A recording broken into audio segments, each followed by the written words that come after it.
excuse us. Paul, come back. Paul, we gotta go somewhere, Paul. How we doing? Everybody to the left, let me hear you. Hey, everybody to the right, let me hear you. That's right. Rock and roll all night. That's what we doing. That's how we do.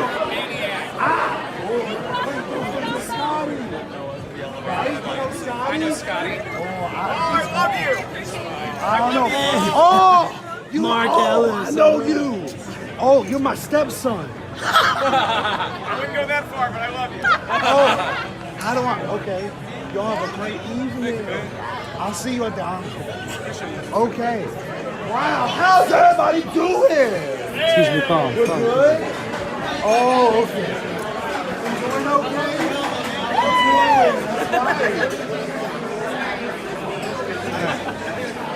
Wow. How we doing? We doing good? What's up? What the fuck's up, Diddy?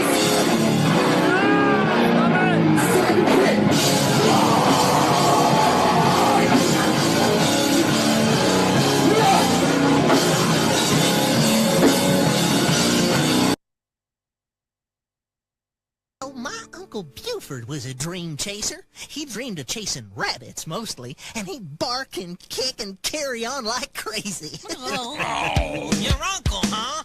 Must be genetic. Well, everybody, I've got a dream, too. You wanna sing opera? Yes, but that's not the dream I meant. I also dream of becoming a great writer. Really? Wow! Sure, with a typewriter, you can create food for thought without getting tomato sauce all over your clothes. Please, sir or madam, will you read my book? It took me years to write. Will you take a look? It's based on a novel by a man named Lear, and I need a job, so I want to be a paperback writer. Paperback writer. It's 1,000 pages, give or take a few. I'll be writing more in a week or two. I can make it longer if you like this style. I can change it around, and I want to be a paperback writer. Paperback writer. Paperback writer. If you really like it, you can have the rights. You could make $1 million for you overnight. If you must return it, you can send it here. But I need a break, and I want to be a paperback writer. Paperback writer. Paperback writer.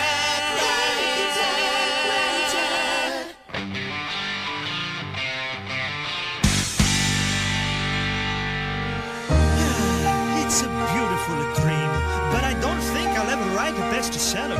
Well, maybe you could if you found the right subject. Yeah! I've got it! You can write the inside story of a dream that did come true for the most fascinating and beloved rodent in entertainment history. You mean the Mickey Mouse? No! I mean me!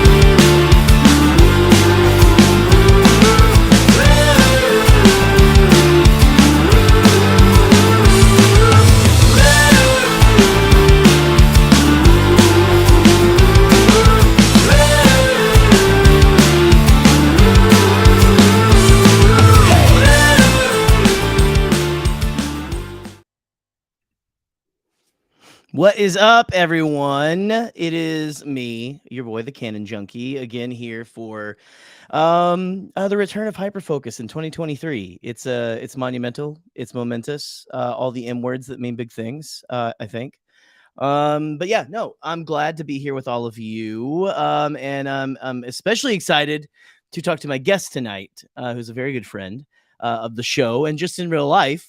And listen, we're about to get into, yes, your boy, Hyperfocus 2K23. That is right. What is up, everyone in the chat? Glad to have you all here. But you know what? Before I go any further, I'm just going to go ahead and bring on my illustrious guest. It is they are one of the, I think, bright spots of Star Wars Twitter all the time. They're just one of the bright spots of fandom in general, and one of the generally most, I think, positive and beautiful, nicest people to ever know on that kind of in that kind of space. And I'm just gonna stop buttering them up and I'm gonna bring them on. Guys, welcome Chase Hauser. Chase, welcome. Hello. Thank you for that buttery introduction. I feel nice and You're buttered up, welcome. ready to go. If there's one thing I like to do, it's butter people up for sure. Well, So I yeah, appreciate it. you are welcome. Chase, what do you got anything you've been up to recently that's you'd like the people to know about or anything? Guys, we'll do maybe, I guess you could plug something if you want to or anything. We're just, how are you doing in general? Kind of a catch-all. I'm doing Exactly. good. I'm doing good. Things are bobbing along. I'm like getting ready for my birthday. I turn 28 in a couple of weeks, so it's very Oh, exciting. nice. Yeah, I'm very excited for that. That's And nice. I've just been kind of like focusing on putting things out, you know what I mean? And I've been having a good time with Pink Milk. I've been doing a Buffy Right. rewatch, or not rewatch. I mean, it's my first time watching it on Fear Really? Crews podcast. Yeah, so that's been really Oh, fun nice. to get into. And then yeah, I don't know. And then my own channel is doing good. I put out like a 30-minute Star Wars meditation video that I was very proud of. So yeah. Oh, glorious. Yeah. That's awesome. No. Thank you. So your birthday's in a couple of weeks then. Okay, so does that Yeah. mean you will have a February birthday? I do, February 3rd. I'm February 28th, so there we Oh my go. Oh, God. I February love that. I birthdays. love Woo! All that. So right. you're Pisces then, right? Yes. Love Oh, that. big time. I love that. Big time. I don't know the ins and outs of that. I just know that I am, because I'm not learned on the subject and Yeah, all of okay. that. So, but I assume it means Pisces things. Yes. So, yeah, there we go. Yeah. February 3rd is my brother's birthday, says Sean. Yeah, Sean. Oh, It's a good wow. day. Lots of, It's arguably one of the better days in the year. So it's happy for your brother. you would think so. Yeah, absolutely. February's a good chock month too. I think so. Chock full of good stuff. So, Yeah. but anyway, well, listen, Chase, let's get down to brass tacks a little bit here. If I may use an old adage. Absolutely. Thank you. Thank you very much. I appreciate that. So I have to ask the question, and it's the first time asking the question this year. Oh boy. And if I don't ask the question, I've got Boop in the chat. They will yell at me. Boop, boop, boop you. Yeah. Yeah, they will accost me, and I will deserve it, every word. But Chase, what have you been hyper focused on recently? I have been hyper focused on like content creation as a concept. That has sort of been what I've been really Okay. thinking about, especially, you know, in a new year as someone who makes things. I've been questioning like what that means within myself. I observe how that is, you know, content creation exists within my friend community, within the fandom as a whole. Yeah, so that's kind of what I've been thinking about, and just sort of like navigating the various nuances and balances of content creating. Also, thank you, Jonah. Thank you. That's very I nice. love you. Yes. Yeah. But yeah, no. So you said that you wanted to talk about this, and I was immediately all in, because it's one of those things where content creation is a word that sometimes I shudder to say in front of certain people, because you don't like, it can induce an eye roll and Mm-hmm. stuff. Speaking of content creation, real quick, I had to load everything up onto this. This is my first time doing Hyperfocus from Restream. Mm-hmm. And so I had to upload all my stuff today and all that. And I went and got all fancy, and I created a lower third. And by created, I mean I typed something into a thing. So the ins and outs of content creation. Ooh, Here we that's go. beautiful. We're fancy now. Look at this. Yeah, Look it's at giving this. fancy for sure.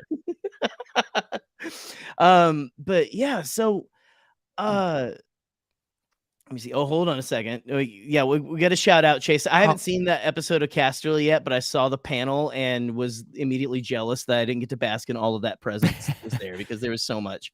Notwithstanding, like the majority of which, all of the good presents came from, of course, Chase. No, not absolutely not, but I appreciate it, and thank you so much for that comment. Yeah, it was so fun to be able to like just just like veg out on this amazing show with like great people who also loved it and we're ready to talk about it. You know what I mean? It's just being able to like Right. talk about Willow is such a satisfying sense of euphoria for me because not a lot of people in my real life, watch it. So it's just so fun to be able to just kind Right. of talk about it. Yeah. It's one of those shows that, like, I honestly haven't got to talk about it much with many people either, but, it that show, there's something special about that show. I didn't grow up a Willow fan, Me neither. but, I remember my mom, and it would be on TV, and I remember my mom being like, "Oh, this is Willow. Look, here." Aw. I don't know if she was, like, a huge Willow fan. I just think she thought it was my mom, uh, is kind of where I get my love of the weird family movies, in general, I think, kinda like that. Like, she doesn't keep up with it herself, like, she doesn't know names of people and a lot of stuff, but I remember back in the day her being like, "Oh, look, there's this movie. Oh, look, there's this," I and love so that. yeah, yeah. Did she But, introduce you to Ghostbusters? funny story, I just got the story of how I got into Ghostbusters from her, like, uh, last year, I believe, Oh, and nice. it was my cousin. I had a cousin who he's, I think, at least 10 years older than me. And but my parents, my mom was really close to her sister, and they were like, "Oh, hey, we took Joey to see this. It was really good. Maybe Jerry would like it." It was Ghostbusters 2, and I Nice. was 3 years old, if that. I was very young, but I remember vague little images of watching Ghostbusters 2, I love that. because I was too young to remember, and so Yeah. that's kind of she did kinda do that, and then I think for the Christmas 1990, or whatever, 1989, 1990 Christmas, I got Proton Pack, I got, Hell yeah. the Good. Ghostbuster suit, I got, all of that goodness, and yes, hell yes, That's it awesome. was a ton of good shit. I think that was the same year I got the Firehouse as well. My parents really spoiled me It was as a a child, Ghostbuster year. That's so good. it Yeah. was a Ghostbuster year, a banner year, and I was very happy with it. But no, yeah. Anyway, this is less about me. You're interviewing me, and this is the show where we talk about you. But so okay, Willow was very fantastic, and like you're saying, like it's really awesome. I think I don't know if anyone gets into content creation just because I just want to do this just because I don't like it, like very. Mhm. I'm trying to think of what I'm trying to say. I don't think anyone gets into content creation. Um, you know what? I'm gonna amend this thought, because I was gonna say no one gets into it just to make money, because I think some people do just try to make money, Yeah. um, and do it very well, but doing bad things. But no, I don't think anyone does this without first being passionate, really passionate about something that they want to talk about, but can't talk to anyone in their circle around Mm. them about it, Mhm. or for fear of getting extradited from said circle, or annoying your friends and family and such. Yeah. But yeah, what do you think? Because like I know me and Scotty, we started Bombay Cast because we we knew we loved the same kind of things about Star Wars, and we wanted to talk about that, Yeah. and I was making my then wife, now ex-wife, very, very upset, with how much I was talking about Star Wars, and so, Mm. but what kind of was that first inciting incident, maybe, I Um, should ask, that got you into content?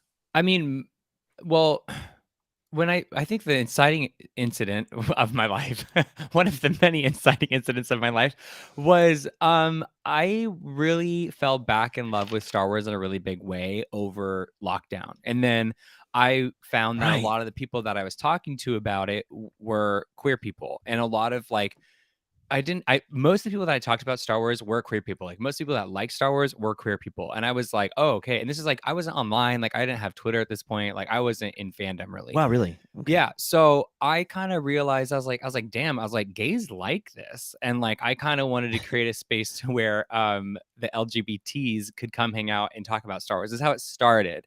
And Right. I'd say nowadays, like sort of what keeps me making content and wanting to make content is like just loving loving things so much that I have no other option but to make something sort of to honor it or to give back to it. Willow's been that way Right. for sure, and it's and that's kind of a trickier thing to navigate, though, because Willow doesn't necessarily get really great engagement online. So you could spend a lot of time on something, but it doesn't get very good engagement. Right. So, and you don't do it for engagement, but obviously, like, you do it to connect with people, and you want your stuff to be seen, and Right. you want to celebrate something you love. But yeah. So, and nowadays, like, I mean, like with Will, like I'm making like a little short, like a little YouTube short about Willow next week. I have like planned out, and like it's just the love of it, like loving something so much that I have to make something to honor it, to give back to it, to Right. celebrate it, to like express it. Like it's very cathartic to make something. Oh yeah. You know what I mean? Like I made that No, like yeah. yeah, it's like I mean like making a Willow music video, like I wasn't on my 2023 Oh bingo god. card, but like it felt so good to do. And like it felt Right. like I was like We're glad living you in the did. world when I was making it. And then once it was out, I was like, damn, I feel like I could light a cigarette. Not that I smoke or condone smoking. I just mean like it was Right, that kind of right. vibe. I was like, oh, that was so Yeah, yeah. satisfying. Yeah. That release, yeah, Yes. absolutely, Yes. of that, like, the release of the release, and, Mm-hmm. yeah, no, cathartic is, I think, a good word for it, because there's a lot of stuff, I mean, especially, like, I mean, me and Scotty like to talk about a lot of stuff that's very niche. We have some of our favorite episodes have, Oh, like, yeah. not 0, but, like, very few views, Yeah. Yeah. and it's troubling, right? Like it's or it's not troubling. It's just you go you loved making that and everything. You Mm-hmm. want it to be out in the world. Mm-hmm. Um, and I don't know. There's some things you got to get those thoughts out. Yeah. Got to get the demons out, so to speak. Yeah. Yeah. But I think there's also something about it too. Like you're saying, you don't get a lot of engagement for Willow and everything. If you are a fan of something that not a lot of other people, at least around you, are a fan of, content creation and maybe more online fandom as a whole, but content creation can do this for you as well. You can find the people if you put Mm-hmm. almost like if you build it, they will come. You can find the people who love the thing that you love Yeah. if you put something out there. Yeah. Case in point, me and Scotty are big Kingdom of the Crystal Skull defenders Yeah. and things, for Indiana Jones, and we made an episode of that. We're very proud of it, and I mean, I think that's what got Alex Damon first was engaging with that with us and stuff. Him and Scotty have been kind of talking back and forth for a couple years before that anyway. But yeah, no, it's good to make the thing that you want to make Mm-hmm. and put it out there for consumption. I don't know, not that you need those people's approval at all, No. but yeah, it's I don't know, like you said, like it's that release, that cathartic feeling of this has been bouncing around in my brain and now it's in the world. Yes, 100%. Yeah. And I think there's like, yeah, the engagement part it's not selfish. It's more of like communion and having communion with other people about this like sacred thing Yes. that you love. And I've kind of gotten to the point because I'm going to hit 2 years on YouTube in March. And I'm kind of at the point where I'm like, you know what? I'm going to like really create what I want to create now. You know what I Mm. mean? I'm going to make what I want to make and I'll pad it with sort of what I think people want because I think as a content creator, you probably agree, like you're kind of aware of what people want and expect, and you're also aware of what you want Right. to make and what excites you. And I'm kind of at that point where I'm like, you know what? I'm going to do a little bit of both. I'm going to do a little bit more of like indulging myself in what makes me happy and what I'm inspired by, but also padding it a little bit, because you don't want to lose, it's hard. You don't want to like disrespect the people who support you. You don't want to like stop Right. giving them things that they came to you originally for. You want to kind of keep that going and also be authentic. So that's kind of where I'm at. I'm Right. kind of like in an experimental padding phase. I'm just going to pad it with things that I know that I suppose people expect and want while also creating exactly what I want. You know what I mean? Right. No, yeah, because it is, and you're saying, I do kind of know where you're coming from because me and Scotty, I mean, we've honestly, before we came back the beginning of the new year, we had a couple of meetings on our off weeks when we would be doing Bombadcast. We were talking about what we're going to be doing going forward Mm, because we have a philosophy. So Scotty and I, what you see on the show is the most genuine version of ourselves. Like we try to really be ourselves yeah. when we're doing this. We don't want to be, fake or anything. And if you've met us both in person, we're pretty It's what you see is what you get in the pretty best way. much. Absolutely. Pretty Yes. much. Yeah. But yeah, for better or worse. But I think you have to understand to a point that it is a game a little bit, Mhm, especially mhm. if you're trying to get those views. Yeah. And oh man, I know this is such a tricky subject because I know so many. I talked about the eye rolls and stuff you can get from people, talking Mhm. about I'm a content creator, I'm this, I'm that, and I think it could be sometimes looked at because I think sometimes when you say content creator, I think sometimes all people see are the laser eyes and the, Right. and everything. Yeah. Which is hard. Like, you have to play the rules of this game while also trying to be authentically yourself. Yeah. And that is a thin line to walk, Yeah. right? Yeah. Because again, like, I don't know, it's the thing. It's like, I want to make what I want to make, and I don't want the most important thing to be engagement. Right. But if I'm not concerned about the engagement, then it might fall on deaf ears, or it might not fall on any ears at Mhm. all. And that's we Mhm. want it to reach a certain audience and stuff, right? So, but Yeah. anyway, I don't know if I'm touching, I think, on what you were saying, but it is to a point. It feels like it is a game, and it can be a little exhausting sometimes. Yeah, I'm glad you kind of brought up this idea of game though, because there's like a certain freedom in owning it as a game, like and understanding it as a game. Right, Well, I right, guess I'll just speak for me. Like I find there to be a certain freedom in reminding myself that that there's a game element, because then I can get curious with it and be like, okay, well, how do I beat this next level? How do I keep playing this game? And how do I make it fun for myself? Games should be fun. Games are inherently right. fun. It's not a game if it's not fun. So how do I make it fun for myself? How do I level up? How do I, you know, play with other people? All the game analogies. And I think no, thinking about it as a game in that way can, if you own it, can really be part of like the liberation, the liberating part of it. Oh, right. Yeah, no, absolutely. It is a little bit because it's almost like you don't have to get mad about certain Yeah. things Yeah, you if don't have you to know take what it I too mean. seriously. Right, right, right, right. Yeah. Right. Yeah, because there you can listen. You can have a thin skin and kind of really let things kind of rub you the wrong way if you want to. And I mean, and I'm not saying Hmm. you should let everything go at all. Hmm. There are some things that need to be addressed, of course. Yeah. And you should. I mean, obviously, some when people say bad things or when when you don't get the engagement, it hurts, right? It does hurt. So it's okay to feel those things, but yeah, games should be fun, but yeah, the realizing that I don't know, like I would rather look at it like this, like this is something I do for fun. Yeah. I mean, it's great. We make a little bit from Patreon and stuff, which is goes right back into the show, which is great. We love that. Hmm. But it's not about that. It shouldn't be about that. And a friend of I think a lot of us here, Alden Diaz, has even Hmm. said he's like, the moment I don't think this is fun anymore, I'm gonna stop. Yeah. And Great. so Yeah. that's one of those things. And like that's why it's I don't know, it's very important to especially when you're doing this to be mindful of that when you hit that point. It's it's mindful to also it's good to be mindful of when to give yourself a break and to Yeah. realize when you need to, because I've had to do a lot of that. I don't know if y'all have noticed, Hyperfocus is a show that goes away and comes back a Hmm. lot. And a lot of that has to do with my mental health and things Yeah. like that. And you should not feel pressured in something like this. This is something, again, you got to be consistent if you want to get the views and everything like that, but it should never be something that comes before uh taking care of yourself, Yeah. you know.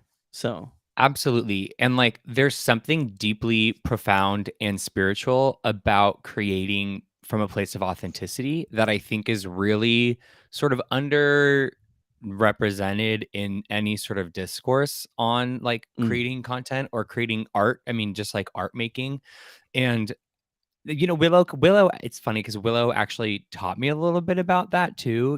We have these characters right. who really they only do what they want to do. They only like these kids when they're in this coming of age type of story, they're all they're all finding ways to do things their way because it feels authentic to them and because they Right. genuinely want to.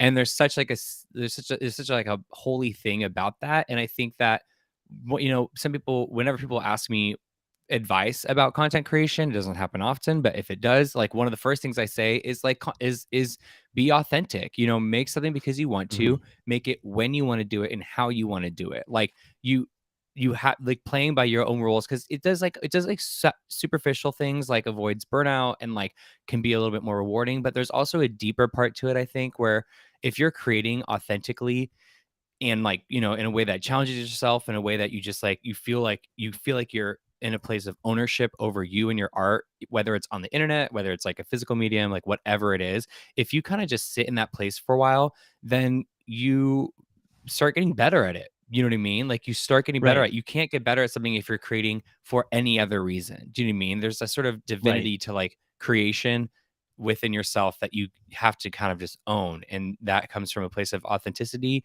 and doing what you want because it's genuinely what you want to do. Right. No. And it's God damn, I love the thought of it this well, especially saying this is something creative and everything, because I think it can get lost in calling it art and things like that. Because I mean, look, we're not painting the Venus de Milo here or anything, but No. this is something that I like to think that anything that I make content wise, if it could at all help any person get through a day, that Period. that is that Absolutely. is that's the ultimate, not the ultimate goal. To have fun is the ultimate goal, but like if there's Yeah. a slight chance that something that you make, that I make, helps someone make it through a day, that Yeah. that's I think maybe the real, when you synthesize it down, that's what I want. Yeah. Yeah. That's what you want your art to do. Yeah, and like there's a YouTuber I follow that's not a Star Wars or anything nerdy, just like a random vlogger person. And Right. he always like takes moments in his videos to thank his audience and like acknowledge the fact that like it's so cool that people decide to like have you on in their home or like on the train, whatever. It's like that's so cool. And that's like it doesn't Yeah. matter if it's like one person doing that. Literally, if you have like one subscriber who watches each one of your videos, like that's one person who like deadass is like getting ready for their day, brushing their teeth and like listening to you talk and like Right. and being curious and connecting with you. And so that part of it is so cool. It's very cool. Yeah. Oh, absolutely. It's and it also is mind blowing, and that's where Yeah. and I think this can come off. I think maybe a little, and this is the imposter syndrome in me. I think even talking, but we throw that word a lot around a lot, or that phrase around a lot, and everything. Imposter syndrome and everything. Um, I as a person, I never thought that I would have anyone watching me. You know what I mean? That Hmm. like anywhere. And again, I'm not going crazy here. We're not syndicated, we're not on radio or anything like that, but that we do have an audience is perplexing to me in the best way. But it also is, it's a good, I don't know, it's a very I don't know if uplifting is the right word. It's an uplifting thought, but it helps. I have a lot of problems with my confidence, Mm. if kind of a thing. And it is a good confidence boost and things like that. Um, but what would you think? What would you say? I think what are maybe the downsides? Do we want to talk about the downsides, the dark side, a little bit here of content creation, if there is any? Like, what's something? Yeah. What do you think I, about that? I think I think it's just sort of an everything in moderation type of situation with Mhm, content mhm. creation. Shin, shin, shin, shin. There's a lot of shins in there. A lot of moderation in it because there's like, I mean, I don't know. I think that honestly, content creation is fun and it's stupid and it's a sleigh. You know what I mean? Like it is what Yeah, it is. And like, but there are people and there are times where like, maybe I get a little bit serious about it. You know what I mean? I never really take it to the internet, but there are times where like, my partner has to be like, right. whoa, like chill. Like it's all good. Like it doesn't matter. Like, and people like, I mean, it matters, but it doesn't matter. You know what I mean? And just having No, people right. that, That it's the whole game thing. Right. yeah, Right. exactly. And like having people around you or people or things, like anything that can kind of ground you is a good way to offset that. And like, I don't know, I think honestly the only dark sides are like ego and and burnout. And ego manifests in taking things too seriously. Ego manifests in like becoming a mean person and very full of yourself. And then like, which can definitely Yes. happen. And then I've seen it happen multiple times. Yes. No. yeah, many Yeah. Yeah. times. Yes. And then there's also like the burnout aspect to it, you know, like you said, is rest is very important and rest is very underrated. And that's what and that Mhm. kind of also ties back to the creating authentically. Like if you authentically are tired, if you're genuinely tired, go take a nap. Like sit down. Yeah. Like that is the best thing you can do for yourself because then you'll come back and play the game better because you rested. But yeah, I think the Right. darkest, yeah, yeah, I think the darker sides are probably just sort of like those like ego-based things, you know, Mhm. and those could be found anywhere in anything you do. I mean, anytime there's like like feelings of success on the table or feelings of competition, whatever people are perceiving, Right. anytime those are on the table, that can definitely bring out the worst in people sometimes. But what about you? I mean, what would you say?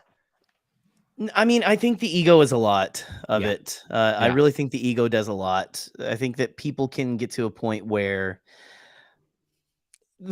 they see that audience and they immediately think I am an important person, or yeah. I am, or and again, not like everyone's important in No, their own yeah, way, yeah, kind of a thing. But what I'm saying is like they think like like and then I think the ego breeds jealousy, yeah, and for jealousy sure. makes you do really stupid shit online. I mean, Yeah. really. And listen, this is the Bombad After Dark, so you can say as many fucks and shits as you Oh, want. I love It that. makes you really fucking a shitty person online. Yeah. Yes. No, So, absolutely. Absolutely. but yeah, I've seen. I can't tell you how many people I had that were good friends Mm. who have had Mm. not good for like I've seen people who I since I've been doing this, since I've been online with fandom and doing content creation, you will meet people who feel like they're going to be there forever. They're going to be there for the long haul, and then I mean, they have a Yeah. turn, they have Yeah. a flip, or For just sure. like it, and then all of a sudden that person's gone. You know, they're not Yeah. in your life and everything anymore, and it's a hard thing. It's difficult, right? Yeah. It's I don't know. I'm holding boop here. I'm holding all the tea. Boop is All I holding will the say is largest preach teacup. here. Yes, the largest of the teacups for sure. Well, and I mean, I think it's also it's easy to get kind of sucked into the mob mentality too. Just I mean, 100%. I think with the online space and Yeah. everything Yeah. too. Yeah. I think It's some of the not best easy to advice. collect the data online, so you kinda just whoever gets the first word kinda wins. It Yeah. almost kinda seems, Yeah. and Exactly. so Yeah. And like one of the best pieces of advice I ever got was I don't know how old I was, but I was young enough to where it was, I'm very happy I heard at the age I did. And it's just like stay in your own lane. Like literally yeah, stay in your lane. You know what I mean? And that is right. very important to take into online spaces because things do pop off, sis. Like they really do. So it's nice to Big sometimes just be time. like, stay in my lane or, you know, log out, you know. So that's always Right. a wonderful option. So yeah, I don't know. This and the thing about, and I like what you brought up earlier too. This is related to what we're talking about now, but it also this idea that like content creation kind of builds confidence in a way.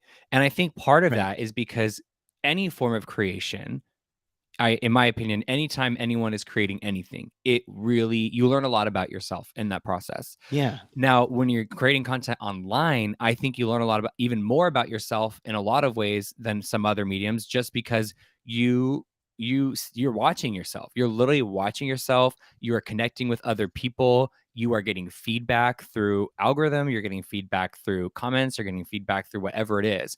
But there's like something about content creating that you learn a lot about yourself with, and Mhm. in that, I think going back to sort of like the dark side stuff and staying in your lane, like there's an element to there's an element of privilege in making content online because Yeah. it is a blessing to be able to showcase yourself.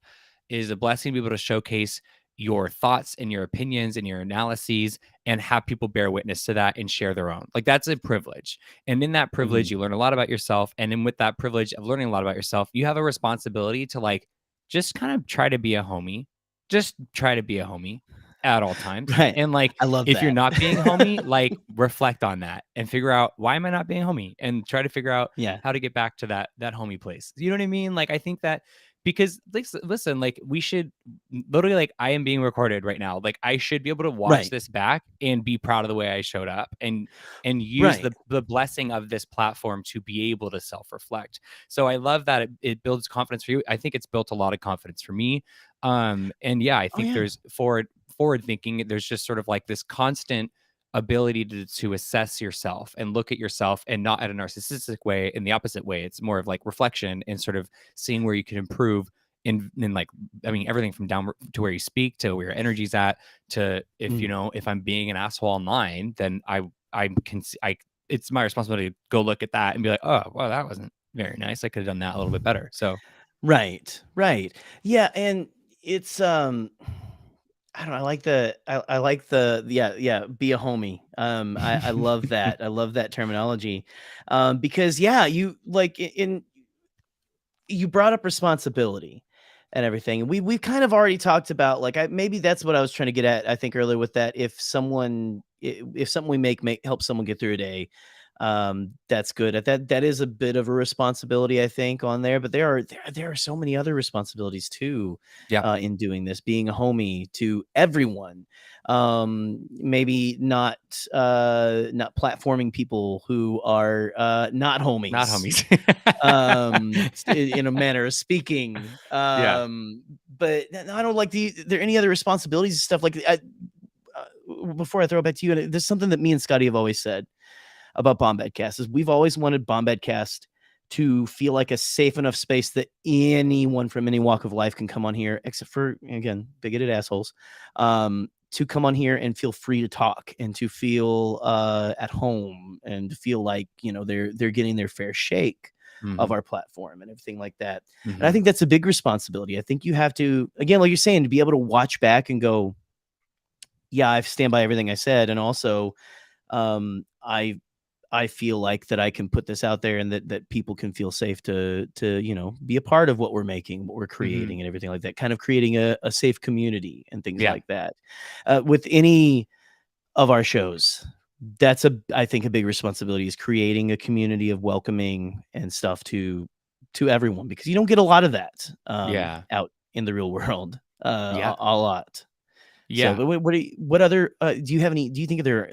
What do you think about when you think responsibilities for content creation? I think one of the, I mean, definitely like just sort of like, safety and integrity. I think another part of the responsibility comes down to being honest. I think honesty is a huge responsibility, and I think a lot of people kind of overlook that part of it. And because Mm, honesty is uncomfortable, and honesty can be very. can feel confrontational even when it's not. And like I'd say it's a big responsibility to it. I think just being honest and being true. And I think I really do try to do that, especially when we kind of get like more like black and white binary situations in Mhm. discourse. Anytime like I find myself seeing people just being like there's right and there's wrong, I'm like, okay, well, okay, like like I think that like anytime we're working on Right. extremes, I don't know how much honesty is there because it's a lot of leverage because you're trying to make it us versus them type of thing. And Right. a lot in and like sometimes in like radical political ways that is can be a necessity, but I'm talking about like Star Wars people, you know what I mean? I'm talking about like just a movie. So The yeah, space things, and yeah, not the exactly, the important wizards things about. Yeah. so I No, I think feel you. kind of a random rant, but I just think honesty's just been on my brain a lot because No. I'm like, I want to create safe spaces. I want to create honest spaces. I think there's safety in honesty, even when it doesn't feel like there is. So I'd say honesty is a huge responsibility. No, absolutely. Because again, there are a lot of people that are making high dollar pushing something that is other than the truth is what I'll Yeah. say. Yeah. Yeah. And it's I mean it's hard to it's something I've also noticed from friends who do this and stuff. Is there's a lot of times that you and I've had this too, that you get frustrated that the people who push that kind of stuff seem to be the most successful. You know, Yeah. and I mean, God bless people like Alex and Molly, you know, Ken Knapsack, Joseph Scrimshaw, and Ah, all the all like, great people. who are Yeah. just absolutely fantastic people. They're like they're just as good in real life when you meet them in real life and all that kind of stuff. And it's just but there are still people who are out there who they make the big bucks, or this is how they make their living, and they are making more money than a lot of those other people too, Yeah. and they're doing it by spreading outrage, by spreading hate, Yeah. and things like that. So Yeah. I don't know, like, again, I guess that goes back to the not taking it too seriously, but at the same Mhm. time, you know, another responsibility, if you will, of us is to put out more positive content, more truthful content, Yeah. to combat kind of that, I guess, algorithm, so to speak. I mean, you're not going to change people's hearts and minds if they won't click, I guess, but just to have like to have more voices putting in positive content into the sphere, I think goes it goes a long way into eventually, hopefully, drowning a little bit of that out. Hopefully, It someday. definitely does. I think it does. It is hard on the creator side though. It can't. Mm, I mean, I'll just say it's tricky for me sometimes. You know, there are times where I am very aware of the fact that maybe I'm not where I want to be or thought I'd be in a moment of like self like whatever frustration, a moment of right. frustration. There are feelings. There's very real feelings as a content creator of like, damn, like I could really just be popping off about how like this show sucked and I could get all the fucking clicks I wanted to get. You know what I mean? Yeah. I said we could Oh curse. yeah. You Yeah. can. You fucking all the fucking clicks. Okay, Yeah, good. Thank absolutely. you. Yes. So like and that's a part of content creation that can be tricky. You know what I mean? It can be tricky to work through. I mean, I think the feeling comes and goes, but I think when it's there, it's a real feeling, you know. It's just sometimes I love that. Absolutely. Everyone Absolutely. go buy Yeah. $50 worth of tea if you can. Any amount of tea. It's always good. It's always a good call. I'm gonna have to put a kettle on after this is over, actually, I think so. Anyway. Yeah, but you know what I mean? Like sometimes that is hard. You know, Yeah. that's a hard part to Oh it where it's yeah. like there's a certain honor in being able to be a creator that offsets the negative grifting, and there's a certain frustration that comes with that because YouTube doesn't Yeah. reward that, you know. And Oh then I no. mean also like I don't have to like rant about this, but like something that Please do. I've been thinking about a little bit where I'm like I don't think people know about this that much, but like YouTube really buries queer content. Like the algorithm is not friendly to queer content. I And could, yeah. and it's wild, you know what I mean? And they just sort of like the algorithm will truly just throw out, you know, anything about trans people, anything about queerness. I mean, when I first joined YouTube, if you use the word queer in a comment, the comment would delete itself. I mean, YouTube would take the comments out. So it's just something that Wow. I'm Yeah. starting to bring up Yeah. more in 2023 because I don't think enough people are aware of it. And that's not gonna help. Like people need No, to be no, aware it's of that. not. It's like not It's good. not. No, and in fact, you know, again, people who like I consider myself an ally. Me and Scotty both consider ourselves allies and some things like that. And I think if you watch this show, you are, Yeah. because I think we've thoroughly purged the bigoted assholes out of our chat. They found their way They out. watch, Yeah. they watch our Tross trailer of Scotty, yeah. and that's what turns them away usually. Is like, oh, these guys crying. Joy. What? Yeah. Joy, unmitigated joy, and tears and love. Yeah, no, but oh god, I forgot where I was going with this. But no, it's I appreciate you bringing stuff up like that up, because again, cisgender straight male, Mhm. white male here, I don't always know all the issues that are going on. That's why I try to do a lot of listening in my Mm. life. I try to listen. I try to have an open ear. and not, jump down people's throats for certain things that I may not understand, right? Mhm. But to hear that kind of thing and to be like, you want to be able to get that word out there, because that makes me like, it doesn't surprise me, because our society, it's been very anti LGBTQ plus Mhm. for, I mean, eons. Not just our society, I mean, the world in general is just Mhm. very non-welcoming. Um, but now that we're even more progressive in this time period, or trying to be, there's such a pushback, the dying gasp, it feels like, Yeah. hopefully the dying gasp, of people trying to come back and bring like the Handmaid's Tale to real life Right. and everything for women's rights, but also LGBTQ. Like they things that make people uncomfortable because it's different. It's not what they understand. Because, Right. well, of course you don't. You haven't allowed yourself to open up your mind, like open up and listen to someone Mhm. about their walk and everything. And I appreciate you bringing that up, because that is something. Yeah, that stuff needs to be said. It needs to be said on Yeah. YouTube, which we are Yeah. on right Yeah. now. It needs to be said, Yeah. and y'all need to do something about it, I frankly, know. because I know. it's it's not that it's 2023, for fuck's sake. I Yeah. mean, And can we also, like, all? Oh, fucking god. yeah. Anyway, please continue. Oh, I was just saying, like, YouTube's like a wonderful place for like community, especially for like Yeah, young queer people or queer people that like want information. It's a good place to educate yourself about queer topics. It's also a really great thing to like just use for entertainment. Like, I mean, it's just one of those right. things. And I think YouTube will get better at it, but I just think it's an important thing to think about. I just think and I appreciate you being able to, you know, generously share your platform with me to be able to just bring that up. And I don't really have that much to say about it. I just am like, I just want people to know that's the thing because I don't think It's enough well, people know.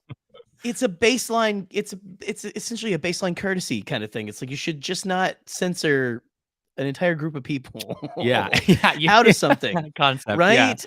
Yeah. You shouldn't need a soapbox to yell that. That Right. shouldn't. But it's, yeah, and no, I mean, you're welcome anytime anyway. But Thank you. just well, here Shannon Morin, which again, hi Shannon. I'm so glad to see you in the chat and everything. Hello. Shannon and I have worked together before and everything. We met at Celebration Chicago. Oh, But yeah, great. the new thing for her as a queer person, I was in junior high school, a junior in high school, and that was a Yeah. derogative word. So now use it as a label as proud. Yeah, Yeah. yeah. For sure. That's like, again, I was born in 1987. I was a teenager during the time when that was kind of like, The Office was Yeah. making jokes about, oh, I mean, gay is in the bad at sports way, and Yeah. things like Yeah. that, and the different things like that, where it Yeah. was just kind of being worked in, and that was a part of life and everything. And you you look back on it and you go, why weren't we letting people be themselves? Why were we Yeah. so and I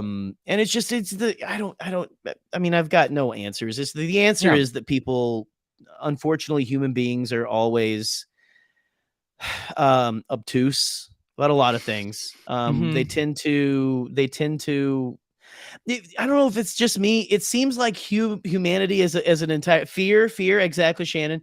But it seems like people, like humanity as a whole, sometimes tends to go towards that place of, I don't understand this, so Mhm. I'm not going to talk about it. I don't like this. I don't like Yeah. it. Fear of change. Yes, Yeah. fear. It feels For like sure. it, honestly. It is, and fear works in a lot on every side of every coin, and I think that kinda brings me back to, like, another responsibility is, like, I think empathy is a huge responsibility in content creation, is having Yes. empathy for the people for yourself as a creator, you can't have if you don't have empathy for yourself, how you gonna have it for anybody else? And, like, Right. there is also an element of empathy when you're covering different topics, empathy for the people, the story makers who are creating the content you're analyzing or making. I don't think people if there's a show I don't like, I'm gonna have empathy to the creators. I'm like, first of all, I can't do that. Right. Second of all, I mean, they were probably trying their best. I think it is safe to assume they wanted to make a good show, Yes. and I just personally don't necessarily know if it hits whatever bar I have, but there's empathy in that way, and there's also empathy in online spaces. Like there's never Mm, enough of that, and having empathy is like right. the only way to combat that fear. You know what I mean? And I think that's a huge Oh empathy yeah. is just a huge responsibility in this sort of gig.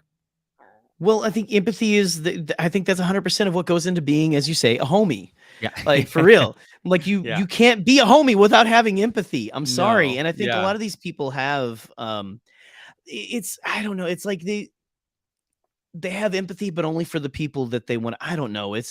Honestly, if and I don't know if it's just me trying to be positive and everything because I came from a deeply religious background Hmm. and everything.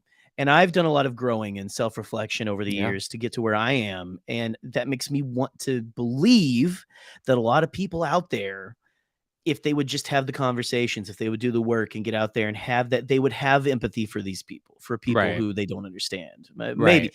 But again, it's very hard to see. That's very idealistic kind of a thing. But But that's you have to put in the work, though. I'll have to say, as someone who's done it, you have yeah. to. Yeah, You have to absolutely. I listen. mean, yes, you have to listen. And like part of empathy, I mean, part of the empathy crisis is not understanding what empathy is. And empathy is taking the time to show love and compassion to someone, even when you don't understand them. You know what I mean? Mhm. So people are like, well, I can't have empathy for someone. I just don't get it. It's like, how am I supposed to have empathy? I'm like, well, that's exactly what empathy is. It's not needing to Right. understand someone to care for them and to treat them, with kindness and respect. Um, and I mean, I feel that way in any sort of extreme spaces. Extreme spaces that need to have empathy. Otherwise nothing gets done. Absolutely. But yes. And I mean, I get it. I went to Catholic school K through 12, so I absolutely get it. Oh God. Yeah. Yeah. Yeah. That's That's like a whole again, other I'm Protestant. conversation. I was Protestant, but Okay. that's very much, yeah. And in Yep. fact, I was having conversations with Scotty and everything because he teaches at Catholic school right now and everything. And Yeah. that man is fighting the good fight. Yeah. Let's just say that Yeah. in there. But yeah, no, and I like that you mentioned too, like, and we got people talking about, like this, like Eli here bringing up using the phrase "this blank is not for me" instead of "I don't like it, it's bad," or it has improved me as a creator and just my life in general by a ridiculous Yeah. amount.